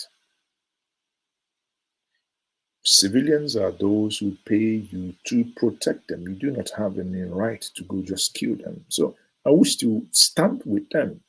But sadly, those who were even standing for NSAS, the moment hoodlums joined and they started saying that, oh, the state is trying to stop this, all of a sudden they changed. They sided the state. I'm like, guys, is that how you guys behave? Is that how you guys behave? So you find out that because of this, you know, there is this suspicions that, you know, things, honestly, if I doubt very much if things would ever work, but if it does, it remains to be seen. But I doubt it very, very much. Betty Njenje says, Botswana, yeah, of course, Botswana is good. I'll recommend a film for you to watch. I think that film is set in Botswana. I think it's called The Detective. I think.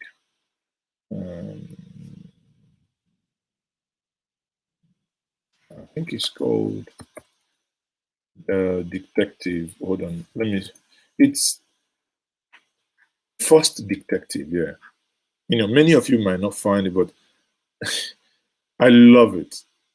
Is number one ladies detective agents. I think either you can still get them on I think you can still probably watch them on YouTube.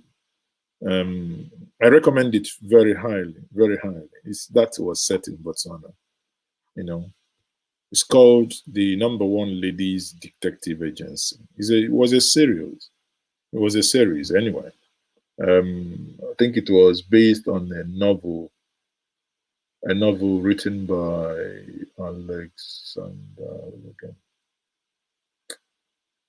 Alexander, I don't know, can't remember. But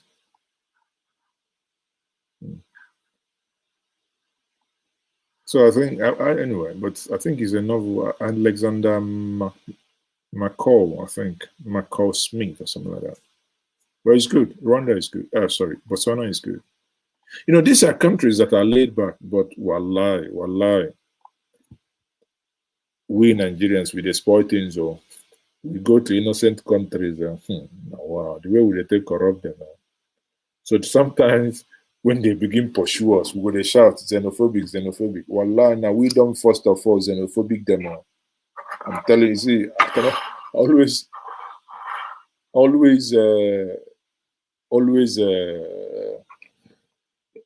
I always try to be frank. One man went to the moon, say Google is, of course, Google is my friend, but sometimes I want to, you know, because before I read a book, first thing I do is to remember who the author is.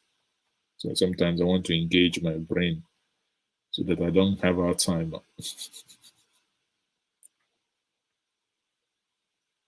So what equity do smaller ethnic groups receive? They're almost entirely overlooked. Who knows of the Magai Haga etc.? Well, it's everything in life is a struggle. But one thing I keep telling us is that, in our own little spaces, I would always encourage us to hate less, shun violence. I mean, somebody wrote something on the video I made yesterday, on my live stream yesterday. He said he's 80 years old, and he made. Honestly, I'm glad that a man 80 years can sit down an hour, 2 hours, 3 hours, listen to me speak. It's an honor. It means he learns from me, and from his writing, I also learn from him. So it means iron sharpeneth iron. Left hand washes right hand, right hand washes left hand. So no one knows it all. However, I can only beg us. Some of the things we do abroad also attract why sometimes they treat us the way they treat us. Because we want to mavutala the money. We want to go grab the money. We want to do Yahoo Plus. We want to, oh no, man. Many of you won't like it now. Some of you will begin to log off.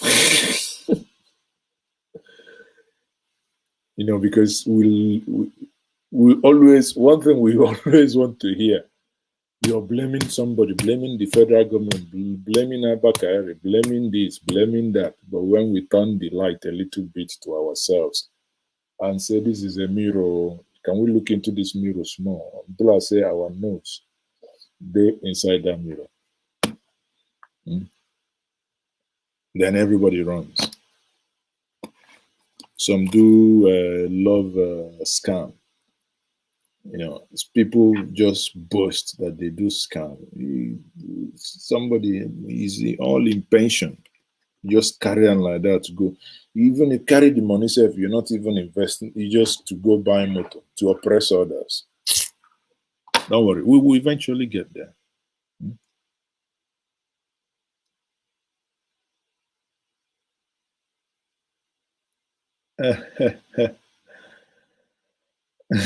I'm not showing up, but I'm saying he says it's 83 plus. I have my Zoom conferences. I have at least 92. Yeah, from Germany one is 92. The other one from it's 90. Yeah, 92. I have people, but it's not my brother. I don't know why. Why must everything to you be negative? Why can't you begin to? Even you always come on this platform, you listen, but why must you always be antagonistic and negative? I don't understand you sometimes. But again, I just mentioned it. I'm not showing off. So you're telling me, chill, bro. But someone who is 100 can also come to your platform. I mean, I rejoice with you. Maazi, I and my new generation are watching from Spain. Okay, Emmanuel Obina, thank you. Your new generations, I reckon it's your kids. So please, let them learn Spanish properly. Let them learn Spanish because that's the basics of success. They won't succeed in that environment if they speak Spanish like you. They won't succeed. But they must speak Spanish like natives. I know when I didn't know this fact, or rather when I realized this fact, if someone says, oh, Maazi, yeah, du sprichst echt gut Deutsch, yeah, you speak good German, I'm like, and so what? Nah, no be bait, forget what man want to do. Antagonistic, yeah. Okay, so you even know, say you antagonistic. Don't worry. Don't worry, I know what to do now. Okay.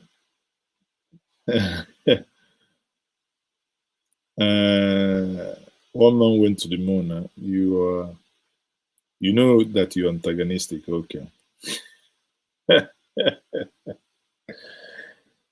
My brother, no hard feelings, no hard feelings. Hey, Nema, please, can you guys calm down? You guys would all live long. I pray for you all. Every one of you watching me must live long. May blessings, may good things locate you all. May everything. Owafili Collins, 70 years old man. Thank you. So are we going to start typing? Are we going to start declaring our age? One man, if we declare our age, one man went to the mall is going to be like a 68 with his flat tummy and with his big belly tummy. One man went to do. Are you over 80, 68, or are you getting to 70? It shall be well with all of you watching me. He said, it shall be well with you, whatever that is good you're doing. Whatever that is bad you're doing, I pray that the gods of the ancestors will touch your heart to stop and find something good doing.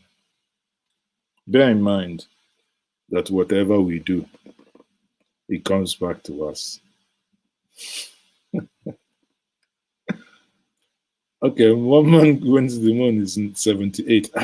I foresee. You know, he acts as a pensioner who has no job. I go finish you this night. One man went to the moon, is 78 years old. So all of you, pardon him. He's a pensioner. His grandchildren are not there. So that's why he feels so bored and always want to fight and quarrel. No wonder. He has exposed himself. Obasanjo is only 10 years older than him. Ah, okay. Don't worry, he's an elder. Oh dear. So people, the comments keep coming. I'm like, we're not going to finish this thing today. We got to go and sleep, oh people. No one is evil. So Obasanjo was really even, no.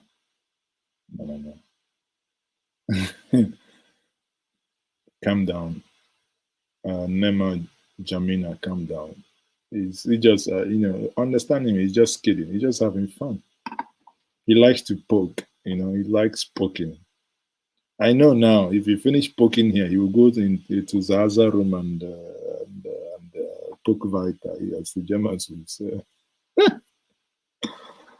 And, there is nothing like water public supply now. Of course, there is nothing, absolute nothing. Now, gutter. Do you know anyone says there is, anyone here who says there is water supply in Nigeria? I ask you this question. Can you go to anywhere in Nigeria today, open the tap, just use this cup, put water, and just drink it? Can you, without cooking it? In Sululere, where my brother used to live, who is sadly late now, when I visit them, at the back of the house, they have a bucket they put on.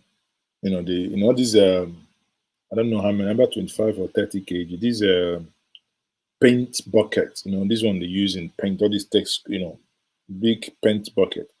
So they put, the water will be dropping in there because it's not rushing. It's just, basically dripping. So for that to get filled, it might take 30 minutes to, so what it means is once it's filled, they take it out, put it in a butter and get another one. Now, one thing I noticed is that white bucket is almost either yellowish greenish. So tell me how you can see that water coming from public water tap? How can you drink it unless you want to sign your own death warrant, death sentence? But somebody who lives in Lagos will say, our water runs in our area. Come on. It's just pure gutter. Everybody drinks. Yeah, that's why you see everywhere littered, because everybody drinks pure water like mad. And even Nigerians don't help. These are things, when I say them, people just keep complaining. Why you they come? How can somebody drink pure water? Throw away. And I'm like, where is our brain?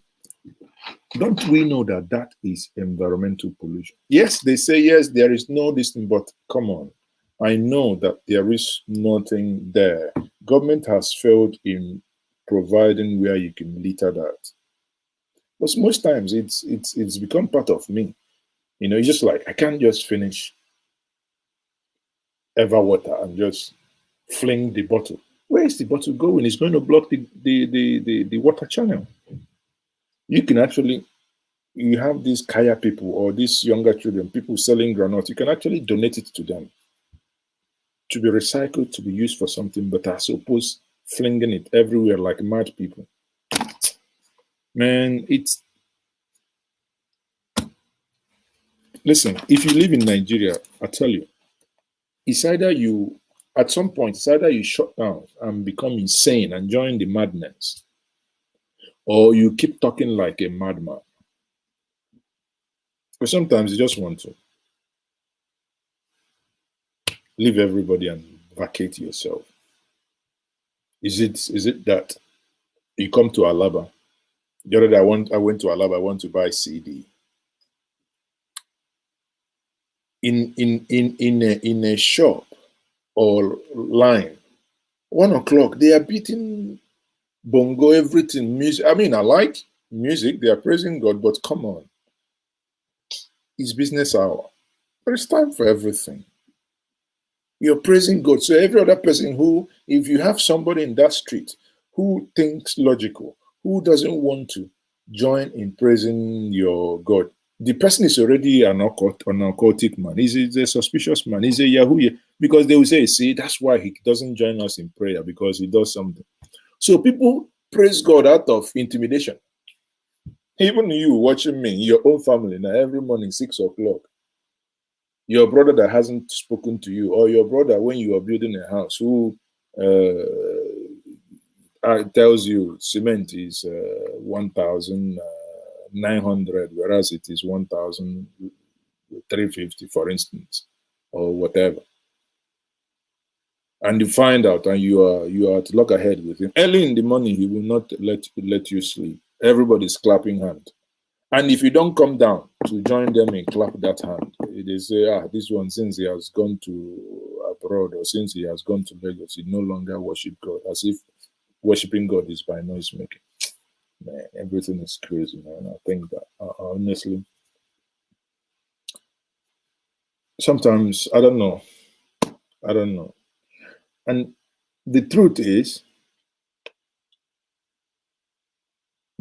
that there is no hope in sight. That's the truth. And sometimes it appears there is this concept we sell. People tell you, oh, when we get Oduduwa Republic, we'll fix it. When we get the Biafra Republic, we'll fix it. Listen, you're not going to fix anything. From the smell of the fat, you know how shit will taste. You're in control of your local government, you're in control of your state, yet you cannot fix anything. Even those you accuse of oppressing you, you have not shown capacity. You have not shown that you can do better than they are. Yet you're still waiting when the Eldorado comes before you start work. And things are. Now tell me, let's even begin to speak frank. Tell me, how are you going to, when your new nation comes, suddenly it changes your citizen who is in Asia doing drugs and doing wayo, is it? It changes the individual or what?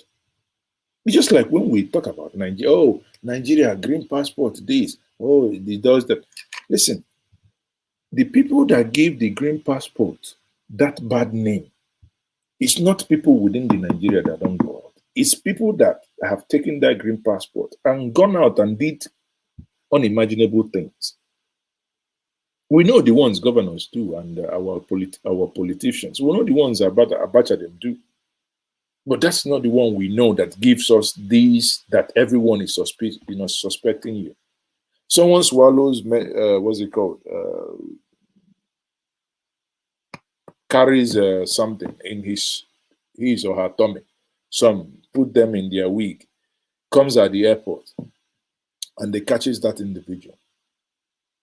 Now, don't you think there are things, just like in journalism, they will tell you, for you to publish a story, you need to know these fundamentals. It's only one single H, which is how, right? But first of all, you need to know what happened. You need to know where. That's a place, right? You need to know time, which is when. And how, WWH.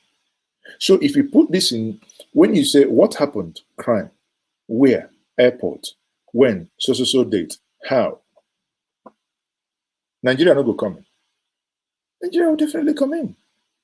And if you are sequencing it like, because again, these things are not emotional. These things are not emotional. I'm not speaking to you to agree with me, but I'm speaking to you to prick your conscience. That we begin to look at consequences of actions. Suddenly, it happens once, it happens twice, it happens 3 times, and they begin to see a pattern. Sadly, once they, okay, let's say in a year, they get 1,000 people who engaged in drug trafficking. Someone from Mexico gets maybe, let's say Mexico gets like 200, Colombia gets like 250, Brazil gets about 150, Nigeria gets about 280. Don't you know that Mexico, Nigeria, Colombia, Brazil will be a country of attention whenever somebody comes at the airport? You cannot compare that to if someone from Singapore occurs maybe 2 or 3, someone from Hong Kong, because the frequency, or rather the probability that if you stop 100 people from those low-risk countries, that is going to be this person is very, very low. Therefore, you know, so why we blame the government, but the truth we don't want to always hear is that we have also part of the blame to share. It is good to think that once Nigeria is restructured, or once Nigeria is broken into various entities, that things will begin to work better. It is true to think that, but I can also tell you free of charge that it is also very unlikely for that just to happen. The only thing is that we all get breathing space. You have the right now to control your resources, do this, make your decisions. But you have thieves in Abuja. So you think you now get to your own, and those thieves will live in Abuja. Well, those thieves will relocate home. And you think because you now have maybe a new nation, suddenly your parents, your sisters, and your siblings, your uncles who are in the village collecting 5,000 to vote, it will stop. Or the givers will stop, who have already amassed the wealth. We are basically going to relocate looters and thieves. Again, waiting, I know. So, there is a lot that we can do with, first of all, change of attitude.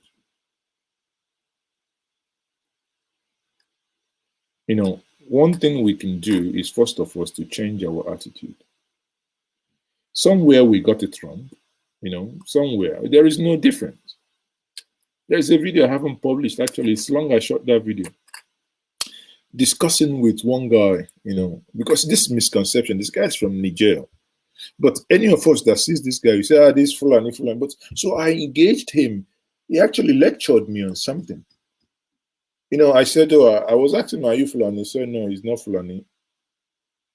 And he started explaining things in Niger, and I asked him, how easy? And he was telling me how easy it is, because they have, a version of Hausa that they speak. So in this case, it's much easier for them to move back and forth. And as long as you have Danchiki, you're basically blended in. It's just like someone who is driving a car in the southeast and he has a red cap and wears his without the person talking, if you're not engaging that person in Igbo, you wouldn't know. But if the person stops, say, Oga, good day, sir, how are you, sir? You wouldn't know he's not Igbo. There's no way you will know. So the same thing happens there. What I'm saying in essence is, if there is nothing we take away from this conversation this evening, is that one, like I asked us and I begged us before, we should have to, be circumvent. We come down, and things as concerns the homeland in Igbo is, honestly speaking, it's not as hopeless as the way we make them be, or the way we just chant them online. And, they are doing this, they are doing this, and now sometimes, sometimes when I tell people who are the day, it appears you're denying something. But I know the reason why I asked this, because Maazi Ezeoke says, what can be done to change our attitude? These conversations, because we must have candid conversations. We must have candid conversation. Look, I'll give us an example. Just because some parties, before in Anambra State, my state, many of you will pay attention, will know what I'm saying. Because the party primaries were coming, we saw a lot of politicians grading routes, doing routes, and I told somebody, watch it after the party primaries, all these routes that they are doing will stop. And I can tell you all those routes that those politicians started, they have all stopped. And these are things that we must begin to frown at. But hey, yet the party delegates ask them, they say, oh no, we don't see them, we see them only once every 4 years, so we must extract our own pound of flesh. And they want to collect money to elect somebody to be the party flag bearer. And you are expecting that after 4 years, that he will do much for you. We're in a deep mess, people. So again, like I said, change starts from first we, make it known, keep talking about it. And if we have a deeper understanding, it's just like when you want to protect the ecology, or rather, sorry, when you want to protect the ecosystem, like when I saw the news that there was this oil company in Anambra State, I wasn't initially concerned much about the operation. I was only concerned about the environmental degradation. I was only concerned about the pollutions that would happen and the impact it would have maybe on my children or their children's children. Because that's one thing that should, we should be very, very careful. I say this to my generation. Most of our, my dad, my mom, everyone, long ago, they're no longer here. The trees that you can see within our vicinity are the trees that they planted. And I keep asking this to everyone that listens to me, that you now watching me, how many trees have you planted that your children, if you are no more there, can say, these are the trees that he planted while he was alive? Because when you plant such trees, it's not only meant for you, it's meant for the next generation to plant, to enjoy. But now, we'll just build like mad people. You have 2 plots of land, you use interlock and interlock everywhere. I say, what didn't do our brain? Can't we find places? Many of you in America, or England or whatever, Australia, don't you see how they build? The land was supposed to leave a space for greenery. We just build BQ, call it boys' quarter, and everybody will be, as if you don't build a BQ, you won't leave. Again, even against all odds, government will come tell you this BQ is not, you want to sort them out so that they will go. And yet, we'll all be shouting, the government is doing this, the government is doing that. The one with the do, unko. Abi will not be anything. Anyway, not everybody is following the conversations. Well, it's again, I don't know what else to say, but the conversation has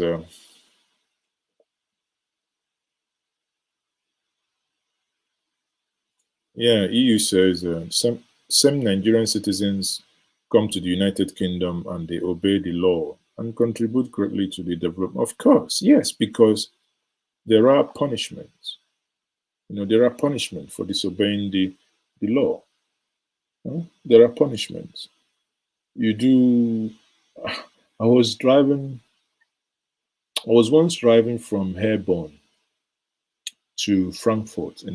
After work, I was heading to Frankfurt to catch my flight. So, obviously, having rented a car from the airport, Avis, and one of the motor, there was a, what's it called, Umleitung. There was a diversion that took me off the motorway. Now I got in, I can't remember the city again, but it's just a very small city near Herborn. And while I was driving, I was supposed to do 30 kilometers per hour. But for some reason, because my eye was fixed on the navigation system in the car, I didn't catch the camera. I was doing about 36 or 37. And before I knew it, I just blitzer, pick, the camera flashed.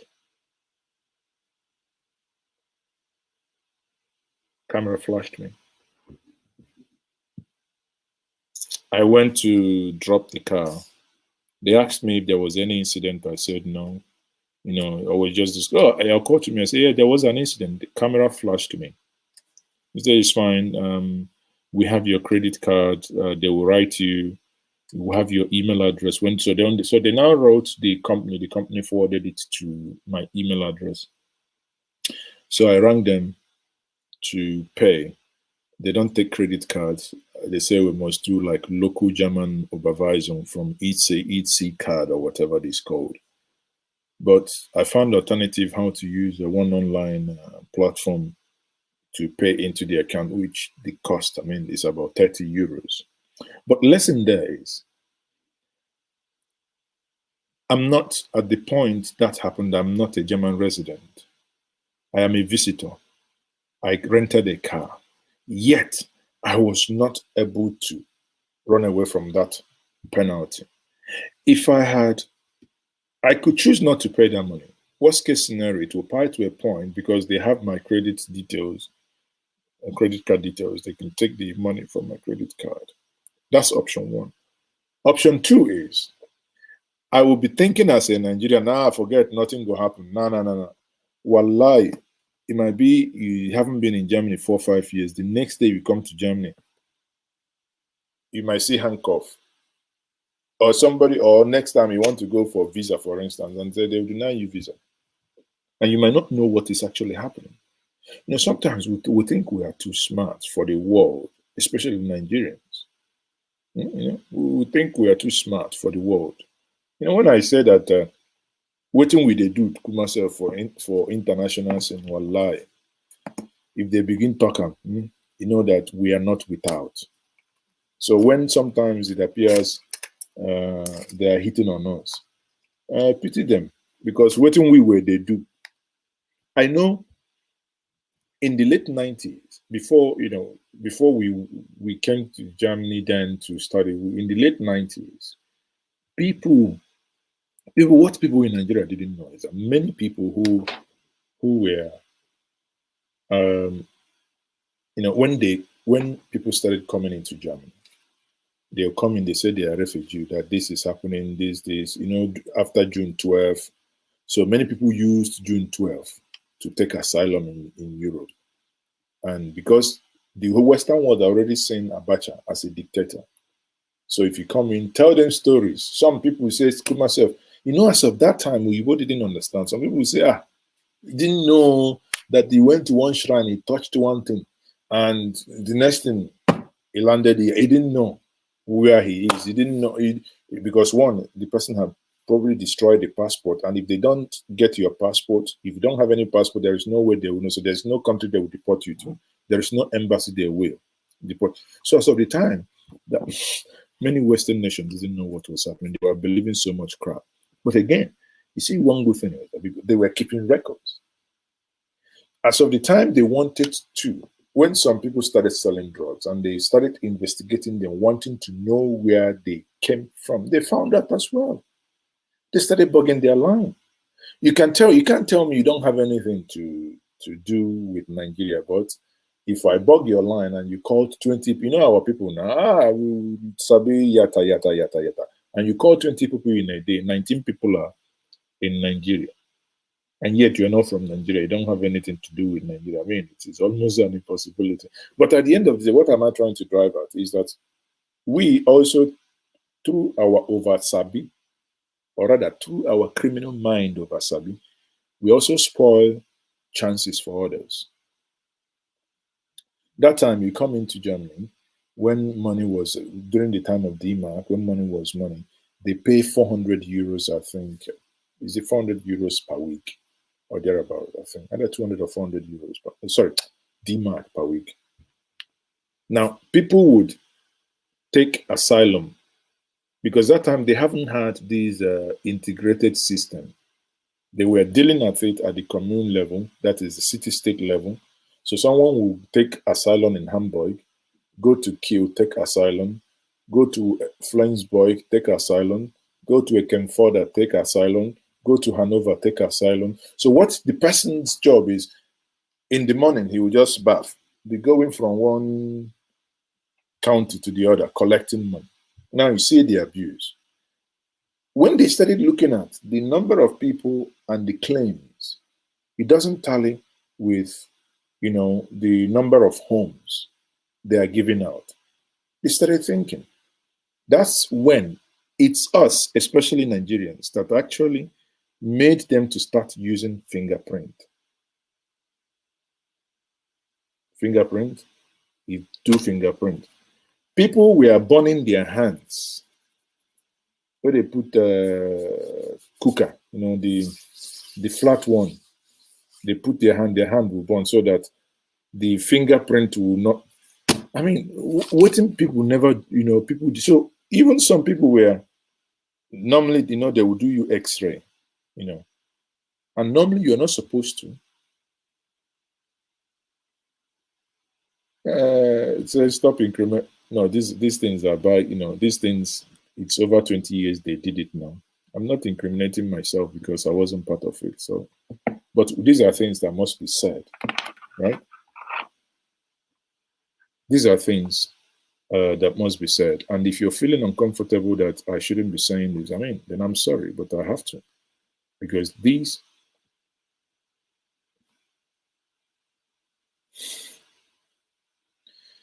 no more shack for me.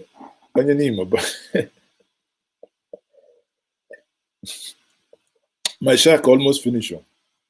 My shack almost finished. Messiah. Okay, they say make I no talk again. When you begin to talk about dead bones, I don't know why old people go fear.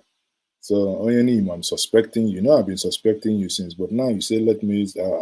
I'm exposing people. Okay, let me stop exposing. But before I can stop, the finality of it is that many people got into health challenges. You know that health, what's it called? X-ray machines is good, but it's bad as well. You're not supposed to expose yourself to so much radiation. But when they started as part of that asylum documentation to understand the health of the individual as part of your package, then at least I was, because I took time, and though it has stopped when we came, our own was different. Many of us were just students. Our base was work. We had a triangle. It's a very easy triangle. It's either you're at home, you're at library, or at your work. Library could be also university. You know, so this triangle, you don't miss it. It's only occasionally once in a while that you know, you can go out in the evening in the discotheque. But when people started going for X-ray, now you can imagine if you're claiming for 6-7 communes or Bundesländer and you're moving, that means for you to continue your claim, you have to do 7 X-rays. And the funny part is, you come, they will say, have you done any X-ray recently? You know, you just did one, maybe in the morning, 7 o'clock, and you've taken taxi from Hamburg to Hanover, just 2 hours. And you come, they ask you, have you, no, I don't even know this machine. I have never seen it. They will say, okay, they'll bring it again. The person will go out of the room, chakam. That exposure wasn't good for the health. But these things are, and when they now buy those Mercedes V-Boot, sent them. Alabalaba Bamba, Musalenko. You know that's Chakademu Samplaya. Chetin Chin Tim, Chetin Chim Tim, Tinganinganin say, dance and sweet say, DJ is standing on the Burusin say, Timani Manin say. They will come and fry their hair like chicken that fell in hot water with that blue this thing with maybe Nike, and they'll be stepping. You think you then in Nigeria, you will be thinking, man, how come this person I know, he's not even 6 months, he's gone to Germany. Look at the car he came back with, this, that, the other one. And again, you have another service. You know, people start coming down with German or European wife and come to marry. But one thing people didn't know is that radiation causes cancer. Now, maybe many years later, and I'm not saying that that's what killed some people, but there could be the probability that some of these things exposures added to. And again, in our stupid Momoish mentality, this story I've just told us now, nobody would be looking at it. Rather, we would all look for one of our uncles in the village who we want to blame. Chakademu Samplaya now, who no. Man, in the 90s, we rock. When we had, what's it called? There's this lady, not Shakira and her small children now. Is it Patra or Petra? Man, they never would talk the true story. But at the end of the day, eventually, you know, these things happen. But there is one thing that I can tell us free of charge. Everyone within that set,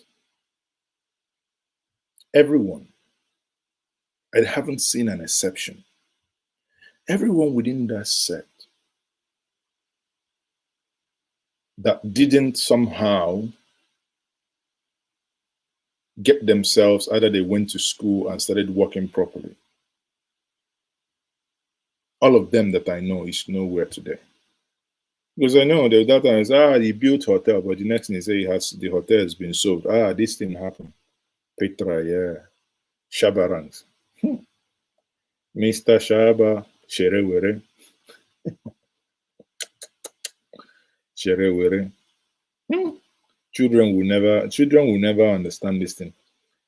Because that time, you know what it means? You're just walking back from school and they normally put this old V-boot, 1982 V-boot, not even the padded, the old one, the annual banner, grasshopper eye. They will put big speakers, the standard speakers, and the car will be vibrating, chatting, chantum, chattum, chamtum, chattum, chamtum. Many of them use the coupe, the coupe, and wind down the glass. You see girls who probably were engaged waiting for the next thing. They will be swayed, and they suddenly breaks the man's heart and follow this one. Many of them, after that trip, they go back, job fit knock. The girl in Nigeria, wahala done set. It's a story, don't worry. One day, baby, no, that's not Baby Benz. Baby Benz is Ola Rewaju. Baby Benz is later. Baby Benz is 88. I'm talking about 82, the real Benz, the real grasshopper. Baby Benz is V-Boot 190 now. That's V-Boot 190. That's Baby Benz. Maxi Priest. Where are these people? I can't play these songs now because if not, YouTube will begin to do their boju. Maxi Priest. Man, just to remind me some things.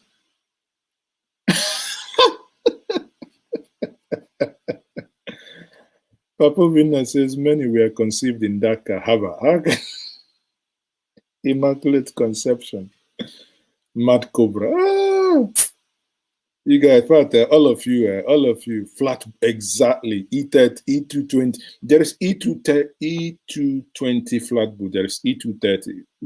That time you come to Beggar now, under the bridge. Somebody will come that time.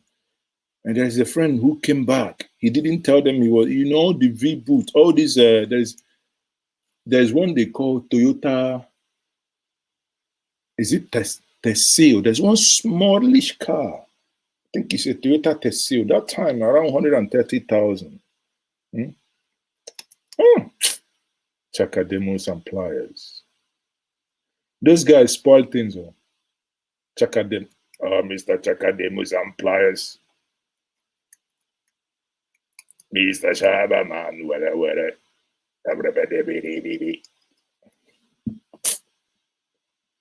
Good old days, good old days. Nana Vigil would do. My good old days, Santana was later. Oh no, Santana was earlier, actually. Santana was earlier. Santana was in the 80s because my dad had a Santana. And every time, you see this word, please, if you're watching me, I beg you, I take anything in me, beg you. Do not anything spill blood to build a house or to acquire any material thing, please, ever. You know why I'm saying this? In the 80s, Santana and Passat were getaway cars for criminals. Santana and Passat were getaway cars. So I know my dad had Passat. And every time, in the radio we hear, oh, Passat has been snatched, or a Santana has been snatched. And I'm like, what a freaking... But one thing that I cannot forget, because why I will never forget the years, is that, we were driving down to village, and eventually... No, Hyundai Elantra, James, is small as na yesterday car. If you want to talk about Toyota Teseo, you talk about Ressa de Woo or Volvo 240. This wolf is say. So what am I trying to say? I can't forget these dates because there's one song. Cassette. That time my dad normally play when we go to village. He's driving, he's playing Otonti 88 by Perry Como. Google it. Otonti 88. Otonti 1988. So because of that Otonti 88, I always, bing, bing, urudum, udum, urudum, udum, then the flute will come in. I can never. Be mindful what you do. Even when your kids are sleeping in the car, be mindful of the songs you play. It controls their mind. It shapes their future. it shapes their future. Sometimes the wisdom that keeps one today are wisdom that one picks, because when they go for meetings, when you come in, you have to go be, kind of be playing with others, but you're still picking one or two things that the elders are saying. That time proverb meant nothing, but eventually you begin to learn. So those in the car, sitting down in the car, even if I'm sleeping now, I hear di-di-dim, cha-cha-cham. Is Osadebe is coming, because these were things that shaped us. Shaped us to a point that even in 14th February 1994, I can't forget it. The first time I had the privilege to play music on stage with Osita Osadebe. It was a legend. It was a legend. But those things shaped me. I mean, many of you wouldn't know. I play a couple of instruments. I'm a drummer. And sometimes, if you can teach your children many musical instruments, teach them. I regretted that I was not able to play piano. Reason, because I played drums very well. So every time we go on outings. I played with Tochukwu Ibabuchi, though late now.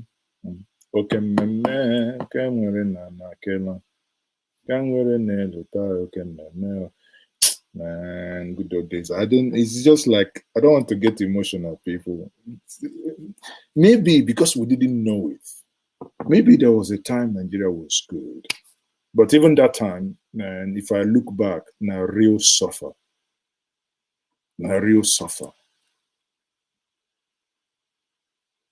I remember in school, in higher institution. Again, if you're watching me or you're in school, find something to do. We hustle, these cult people. I go to Cotonou, I buy jeans, come. Many of them from Niger Delta, from Delta. I don't know why Delta people. Then they do cult as a year, rubbish. You say they get find yourself, they no get. Now we that one I no go talk past that, but oh there. So hustling. Even as a student, then I had Okada, motorcycle, doing, I borrowed money from my dad. I borrowed 5,000 naira from my dad, and I paid back 6,000, 1,000 within 2 months.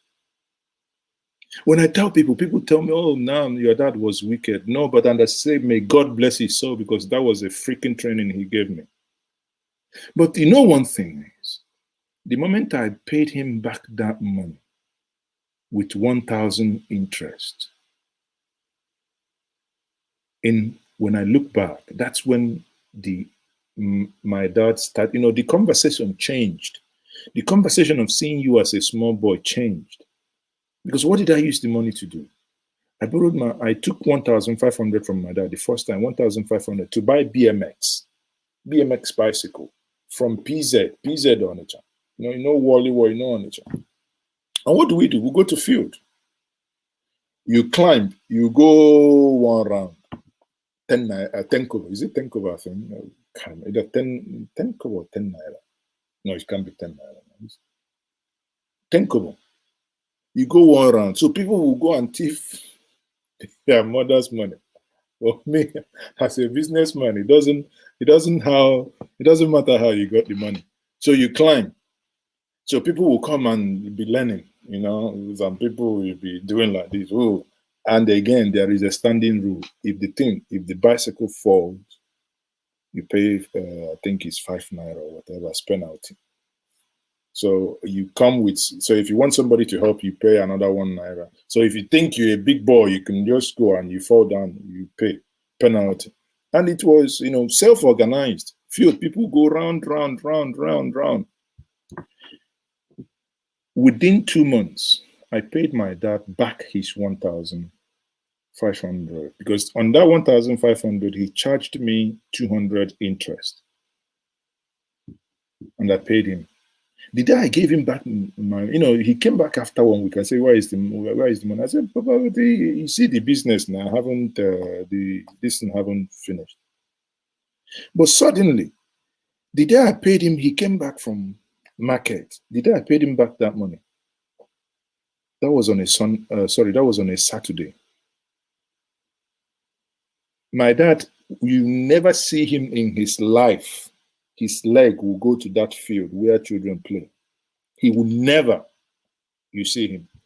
But after paying him that money, the next day being Sunday, when we come to church, after church, we now come and eat rice, now go for business, because market the day Saturday, Sunday, when people wash their children, papas and mamas clothes, and the one you can grab, the one they forget, or the one they leave for you, because now we know that sometimes they leave, think they are not smart.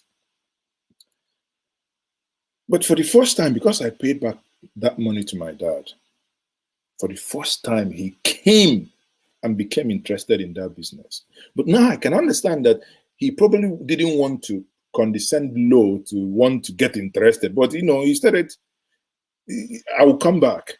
He will come back around 6:37. And within 10 minutes, he will say, where are the bicycles? Where are they not back? Because, bicycle increased from the money. I bought more bikes, obviously. The fleet, I think we eventually had about 3. But from his 1,500 that he gave me, 1, respect increased. 2, he became interested in it. Then there was this, people go to, I think, Taiwan that time and import these motorcycles and pack them in containers, with them. There is this small, it's not Vespa, but it has like a wheelbarrow tire in front and back. It can only take 2 people. So I went back to him and said, I want to, because when every other child began doing the same business, when the business, if you're making maybe 100 naira a day and suddenly no longer there. So the thing became saturated and they had to upgrade. You had people coming with cars. That's where these Tessil and Mitsubishi called Mitsubishi Colt. That's where they come in, because they were small and people were using them to learn car in that field. Obviously, I couldn't afford cars. I never for one day dreamt of, owning a car. But I thought, okay, how can you upgrade and leave these? Every Dick and Harry now is doing the same business. And I went back and I took another loan. The second loan, I never even finished. He told me he would give me tomorrow. He came back and counted the money. It was like a miracle. My dad give you money like that, unless you're on gunpoint. But at least he did. You know what? Because confidence has been built for the first time. I returned it. I paid interest. And again, I thank him even in his death that he took that interest, because he made me proud. Because he didn't help me as such, because not like, oh, we are doing a combined business. No, he gave me the money, but I paid him back. So I can always beat my chest that I paid him back. And I bought that bike. That bike was 6,800 because I already had my own money. When he gave me 5,000, I added it to it. I bought that bike. So we stepped up. No more one naira. We take 10 naira. And after all, we buy motor. What's it called? Petrol. Man, that was the bomb. That was the bomb. Within 2 months, boy, money made, profit made, wallahi, level change, step change, dressing change. Begin go buy a panka. Begin go buy Wrangler jeans. If you ever wear a panka with, many of you will know that silk stone pant, I think it's called stone, with zigzag rubber. If you ever wear Wrangler, red or yellow Wrangler that time, Wrangler jeans, wallahi, if rain beat you, the jeans go dye you. It could just dye you red.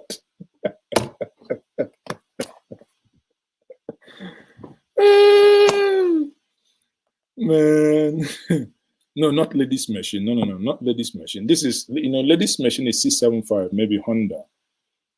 I can't remember, but it's not Vespa. It has a wheelbarrow tires. The wheels are like the wheelbarrow, but it has a hand like this, with a fender, plastic fender back and front. All matter confirmed. Wow. So you can see when they call me on your dot. You see why I accept it with all alacrity, because I'm indeed the proud one. You see, why we tell these stories is we've come a long way. So let the younger ones watch and think that we didn't have it rough. We did. And we are still. But that is life. These are things that will shape you. Yeah, like chopper bike. Yes, you're right. I think it's something like chopper bike. But there was another one we used that time for big boys, chopper, that has gear at the middle, gear selector at the kind of the frame at the middle.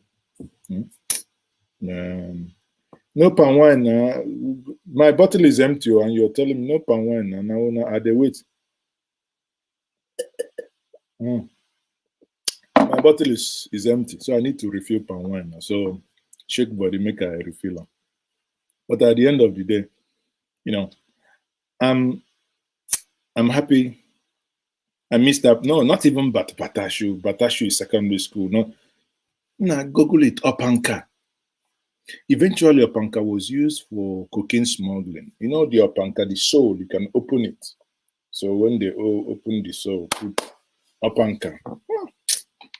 Brown Opanka. Man, when you finish puffing like this, you go come iron your white hanky. Iron, where would they talk on a charcoal iron? If you blow up, if they make mistake, that black charcoal touch your clothes, you don't burn and be that one. Butter is for umumami. Opanka is for the real guys now. Waiting. Or the trousers, what we call them, I think it's called APC. Now you see the bigger boys, we were big boys, but we are not bigger. The bigger boys will now go and wear what they call Mr. Shoe. Until eventually we couldn't afford real Italian Mr. Shoes. We started wearing ABBA-made Mr. Shoes. ABBA-made. Moblet bike. No, it's not Moblet. Moblet is the one that you can run like a bike, but this one can only if it doesn't start. It's actually Suzuki. It was made by Suzuki. Not Moblet bike. Moblet bike you can wear either way. Eventually we went to Aba, started wearing Aba, but Aba that time, if rain catch you, if you ever go show and rain catch you with Aba Panka, before you get home, they will all disintegrate like the way Nigeria they disintegrate now. Your left leg, your left sole fit begin go southwest. Your right leg sole fit go Zambeza forest. Oh yeah. Oh, you guys, it's been a pleasure speaking and chatting with everyone. That's so life they be, but it's good sometimes to remember how things were, to remember how things were. So when you look at it now, why I was saying before that please, whatever you do not cheat someone, kill someone, do anything, soil your hand just to buy material. Or I was just like, imagine that the time one bought those motorcycles, because in the brain that was like an aeroplane. Imagine you killed someone and you bought Santana. Today you have Range Rover. And you watching me now thinking, personally I know there was a time I was thinking, man, Mercedes, man, you see ML, you go shout. You see this one, you go shout. But eventually you drive ML. Yes, I mean, I'm a German, I only drive German cars. They are good, lovely, but Does it worth you wasting a life to go by? Maximum. In my life, I've never driven any car more than 19 months. Have I? No, I think 19 months. I think the A4 was the one I drove the most out of 19 months. German car, but that's me. Because I always believe, you drive cars when they give you the joy. So before they begin, mechanic look under, look this one, man, you move on. That's life. Max 24 months, you move on. So imagine you killed someone just because of a car. Then after maximum 5 years, if you're progressive, and that car is nowhere.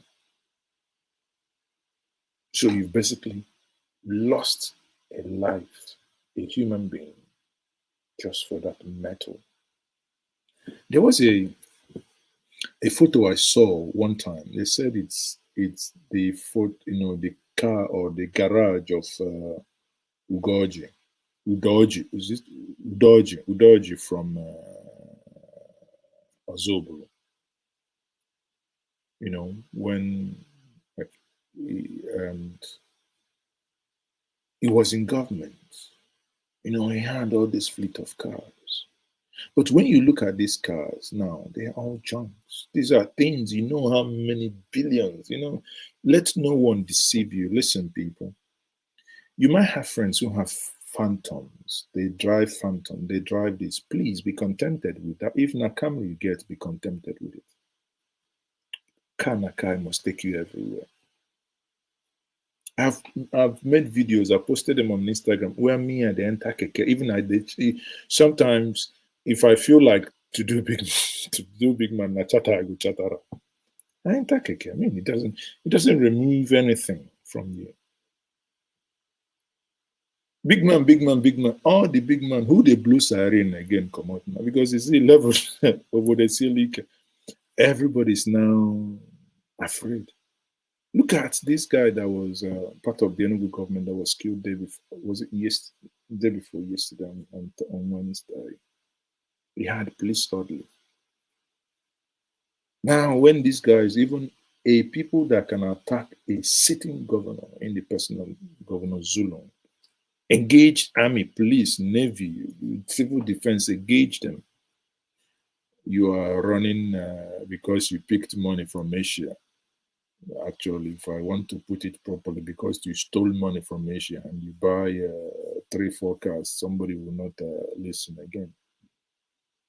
Everybody will be blaring siren like as if the world is ending and level madness. Last Christmas, even at some point while I was coming out from Asaba Airport heading home, at some point I had to come down from my car. And everyone is just blaring siren like, are you guys all just dying? No. We have to be that change. Let's start somewhere. Let's begin somewhere. You're talking about Ezeoke. Look at Ezeoke. What killed Ezeoke? Is it not stupidity? And people will say he did this, he did. What killed Ezeoke? Of course, I see Ezeoke. I know about the Ezeoke story. I was in Onitsha then. What killed him? He was coming home with, our people will say, he bought a brand new. Which brand new car? He bought a Tokumbo Nissan. I think when Nissan Murano came out newly, I believe. And something happened. He wanted to use another car. Now, a rich man like that, abandon the car. Let the boys that were there, let them fix. Get someone, bring the car home, go home. No, he didn't. Ezeoke used his own car to tow the spoiled car. Everything was going on well until he got into Onitsha Owerri Road. Sadly, at certain bend, again, because these guys are not professionals, it was getting dark. They are now trying to rush. What then happened? The car, being towed, snapped on that corner, fell into a ditch. Now dragged the one that meant to be dragging it, all of them into a ditch at night. So by the time the whole thing tumbled, the man became a dead person. He probably would have been alive today if certain conditions were. Personally, I do not believe in this nonsense of crap called you made the rich one money. This the guy, there are things that some of these businesses. Then come on, you know what was happening. Say Kama killed him. I don't know, but I always want to explain things logical. If you want to, you just like someone saying Iboho they went to the house, Iboho disappeared. When you hear such nonsense, it's disappear, go where? He was headed. Even when I spoke with Boala the other day, even the professor, everybody know that he was headed. That's why, probably those who headed him to leave through the back door and gave their life. Lord Michael says, my Yoruba friend is in solidarity with the Onye Dots and asked me to call him Dontun. Going for Dontun. What is Dontun? Dontun. Kama killed him. Honestly, Onye Nima, I don't know. It was a lesson, of course, and it was also a message. Yes, I agree. But you give it to him. He understood business. He understood business. He understood business as well. So, bottom line is, work hard. It pays to work hard. You might not, honestly, it pays to work hard and it pays to stay in the right channel. All of us mustn't engage in whatever others do. But let's keep our fingers crossed. The God of our ancestors will never leave us. On that note, people, I will say good night, everyone, and good morning.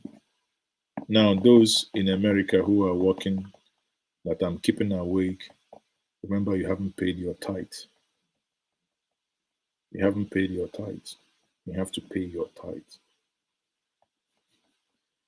Murphy, Maazi, I'm watching from South Korea.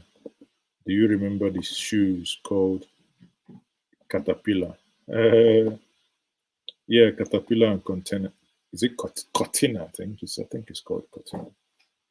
There's one Caterpillar and there is Dotun is a Yoruba name. Okay. So good night, everyone. If my Yankee, his house for Ihiala now. Hot cake. But that is it. That is it. But you see, that's one thing we all should be doing. If you're watching me, you are in the diaspora, I'll tell you the following before I leave. If you're in the diaspora, there are things I always advise people. First, get your papers. Second, get a property before you build any in your village. As long as there is a small place your parents stay in, do it in this sequence. You will never regret it. You know why? When you are younger, when you are not yet married, boy, you can. It doesn't matter if you can buy one juice, you can live on even $50 a day, if you so wish. If you want to save, but the moment you get entangled and probably have families who are lie, you must be declaring. You must declare in everything. So, but if it goes this way, what I'm saying is someone who said if Ezego's house, if those properties Ezego had in Ihiala, if they were in the city, of course the family would have. But now even I don't think the family is even in a position to even maintain that property. I don't even think they are in a position. But again, lands are wasted, things are built massively, but I'm not, if who has the money, let him build, but I'm a person of modest means. So I like to do things within, within means that you can actually control.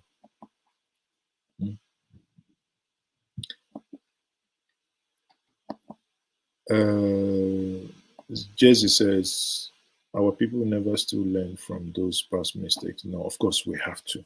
You see, many of us made this mistake. I'm not saying these things here. I'm saying some of them I did, some of these mistakes. But if you want others to make the same mistake because you did, then you're a very wicked soul. All you need to tell others is that let them not make the same mistake. And especially those in the diaspora, I keep saying it. Do not build a house in your village if you do not have one in this city. I'm telling you honestly. Do not build a house in your village if you do not have one in the city. Especially if your parents are not there. But if your parents are there, I'll beg you, especially your mom, get, even if it's a room, 2 rooms, it doesn't matter. That's not going to break the bank anyway. Get something for her to stay comfortable. But make sure you look after yourself. A house you bought in Germany this year for 200,000, where you don't need to pay the 200,000, all you need is about 10% or 15% of the 200,000. A house you bought today, give it 10 more years. That house will blow your mind money-wise. But if you want to, let's do simple mathematics. This house is in one place. Let's may say Texas. Is $200,000. All you need is $40,000. If you take $40,000, go to your village and build house. They will, he come from America, he has built house. Okay. In America, he's living in a box room or in somebody's basement. Come on, live your life. There is an Igbo adage that says, if you know where you spend over 300 days in a year, put it this way, anywhere you spend over 300 days in a year is the place I would ask you to invest more, concentrate, and first of all, because that place is your base. Now, if you secure your house in America, you're paying, because by the time you get your mortgage, whatever you're paying to the mortgage lender, you're basically paying the normal house rent, whether you chop or you no chop, the house rent must be paid. So that's why I look at it. Because the house in your village, wallahi, my brother, if anything happens to you, if you need loan, it's less. Nothing. I'm being, listen, let's forget sentiment, Kulono and all the rest. No. But imagine where you have a property in America. You have paid and you can now release equity. You have built in your village, If something happens, you can, you now see, you can always have something to fall back on. Many people who made this mistake are regretting it, building first in their village, and especially those also with the mindset that uncles can do anything, which I don't believe in, because my own is, when you want to build in your village, you get ready. Anyone where they do jazz, if you bring jazz, put them. You take block, knock them, take cement to cover them, take tiles, cover them. Nothing will happen. Nothing, absolutely nothing. Lord Michael, thank you for the super chat. He says, please always give thanks to our ancestors before drink palm wine. So our ancestors, of course I do. What are you talking? Do you know what this is? Before I come online, we thank our ancestors with alligator pepper for keeping us. This is mine. Before some of you will say, Maazi is the native doctor. Let me put mine. The three thoughts. Last I visit home, I try educating, but again with constant you know, with constant conversation, I think we will be able to. But again, honestly, I don't know. But sometimes when people do some of these things they do, and they make make that kind of boom money. So in that case, I'm not referring to that. I'm referring to someone who came, maybe you started working, you're building gradually, gradually. That's the And again, when I say first thing first, get paper. That is the foundation. Because if you don't get paper, it doesn't matter when somebody tells you, this one, you married this person. People know they marry divorce. Is marriage whether a paper marriage, or is that the only crime? No, come on. Just arrange yourself. I got to be honest with you. Because even if you want, I want to go and live in Ogun afterwards, after 10 years, good. When they live for Ogun, they live with American passport too. The reason why everybody they talk Kenya arrested Kanu, Kenya arrested, is it not because he has two passports? If Kanu has only Nigerian passport, you think you can be hearing anything? The one is just bygone. Eh? So be wise, make use of it. I talk my own, I know be my armpit, nothing there inside. But I just kind of, as the spirit leads. If not now, the spirit I am now, I for say make we do praise and worship, make we take offering time. I for say make we do offering time, bless. Very. Oh God, people, thank you very much for being part of this program. I've really enjoyed myself. Sadly, my palm wine is finished, but I'm going to. Lord Michael has refilled it, so we're going to go get more. But let's, by next week, I believe I'll have, on a serious note, by next week, I believe I'll have something for us for Enugu International Airport. Okay? Thank you, everyone. And please stay safe. And I love you all. May the great God of our ancestors, may Chukwu Okike Abịama nke bi n'eluigwe, onye nọ n'eluigwe, ọgọdọ ya na-akpụ n'ala. May He give us more wisdom, understanding, and may He show us the way.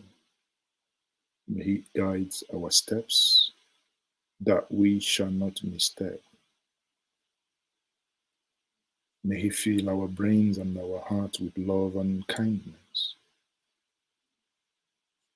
May He who never sleeps nor slumber,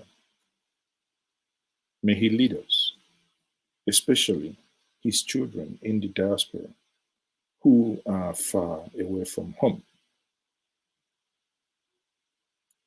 Give them extra care where they do not have mothers and they do not have fathers and they are alone. Protect them because the days are evil. I know you are going to do it for us because we are your people. We are the blessed ones. You placed us in the mother continent of Africa for a reason. We do understand that our leaders, those we have elected or those who have elected and selected themselves to represent us, they are not doing the best and what we ought to expect them to do. But we say forgive them and change their heart. The great God, I ask you, if it is possible, I can donate Koboko, start spanking them little by little so that their brains don't hurt them too much, but spank them a little bit. Give them restless hearts, that they will remember that those who they ought to protect are those they ought not to kill are those that ought not to invade their houses. But sadly, it appears that all the things we do not want them to do are the things that they do.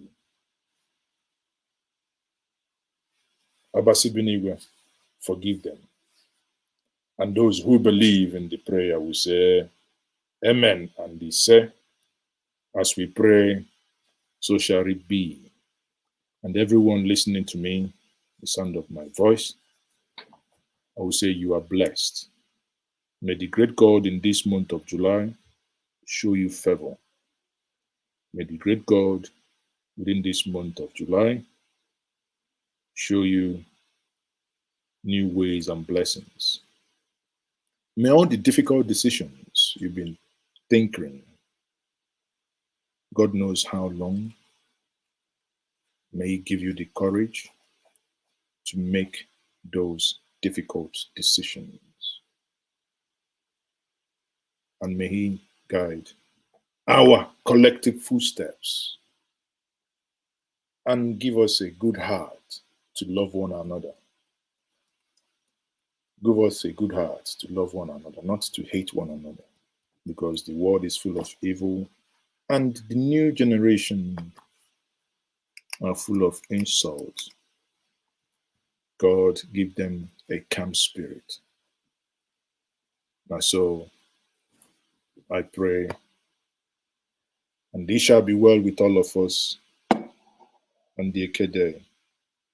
It shall be well with all of us on the Oride. It shall be well with all of us on the Nkwode. It shall be well with all of us on our Fode.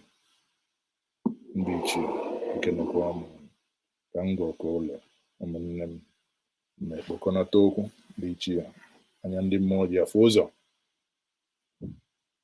I say good night, everyone. Thank you very much.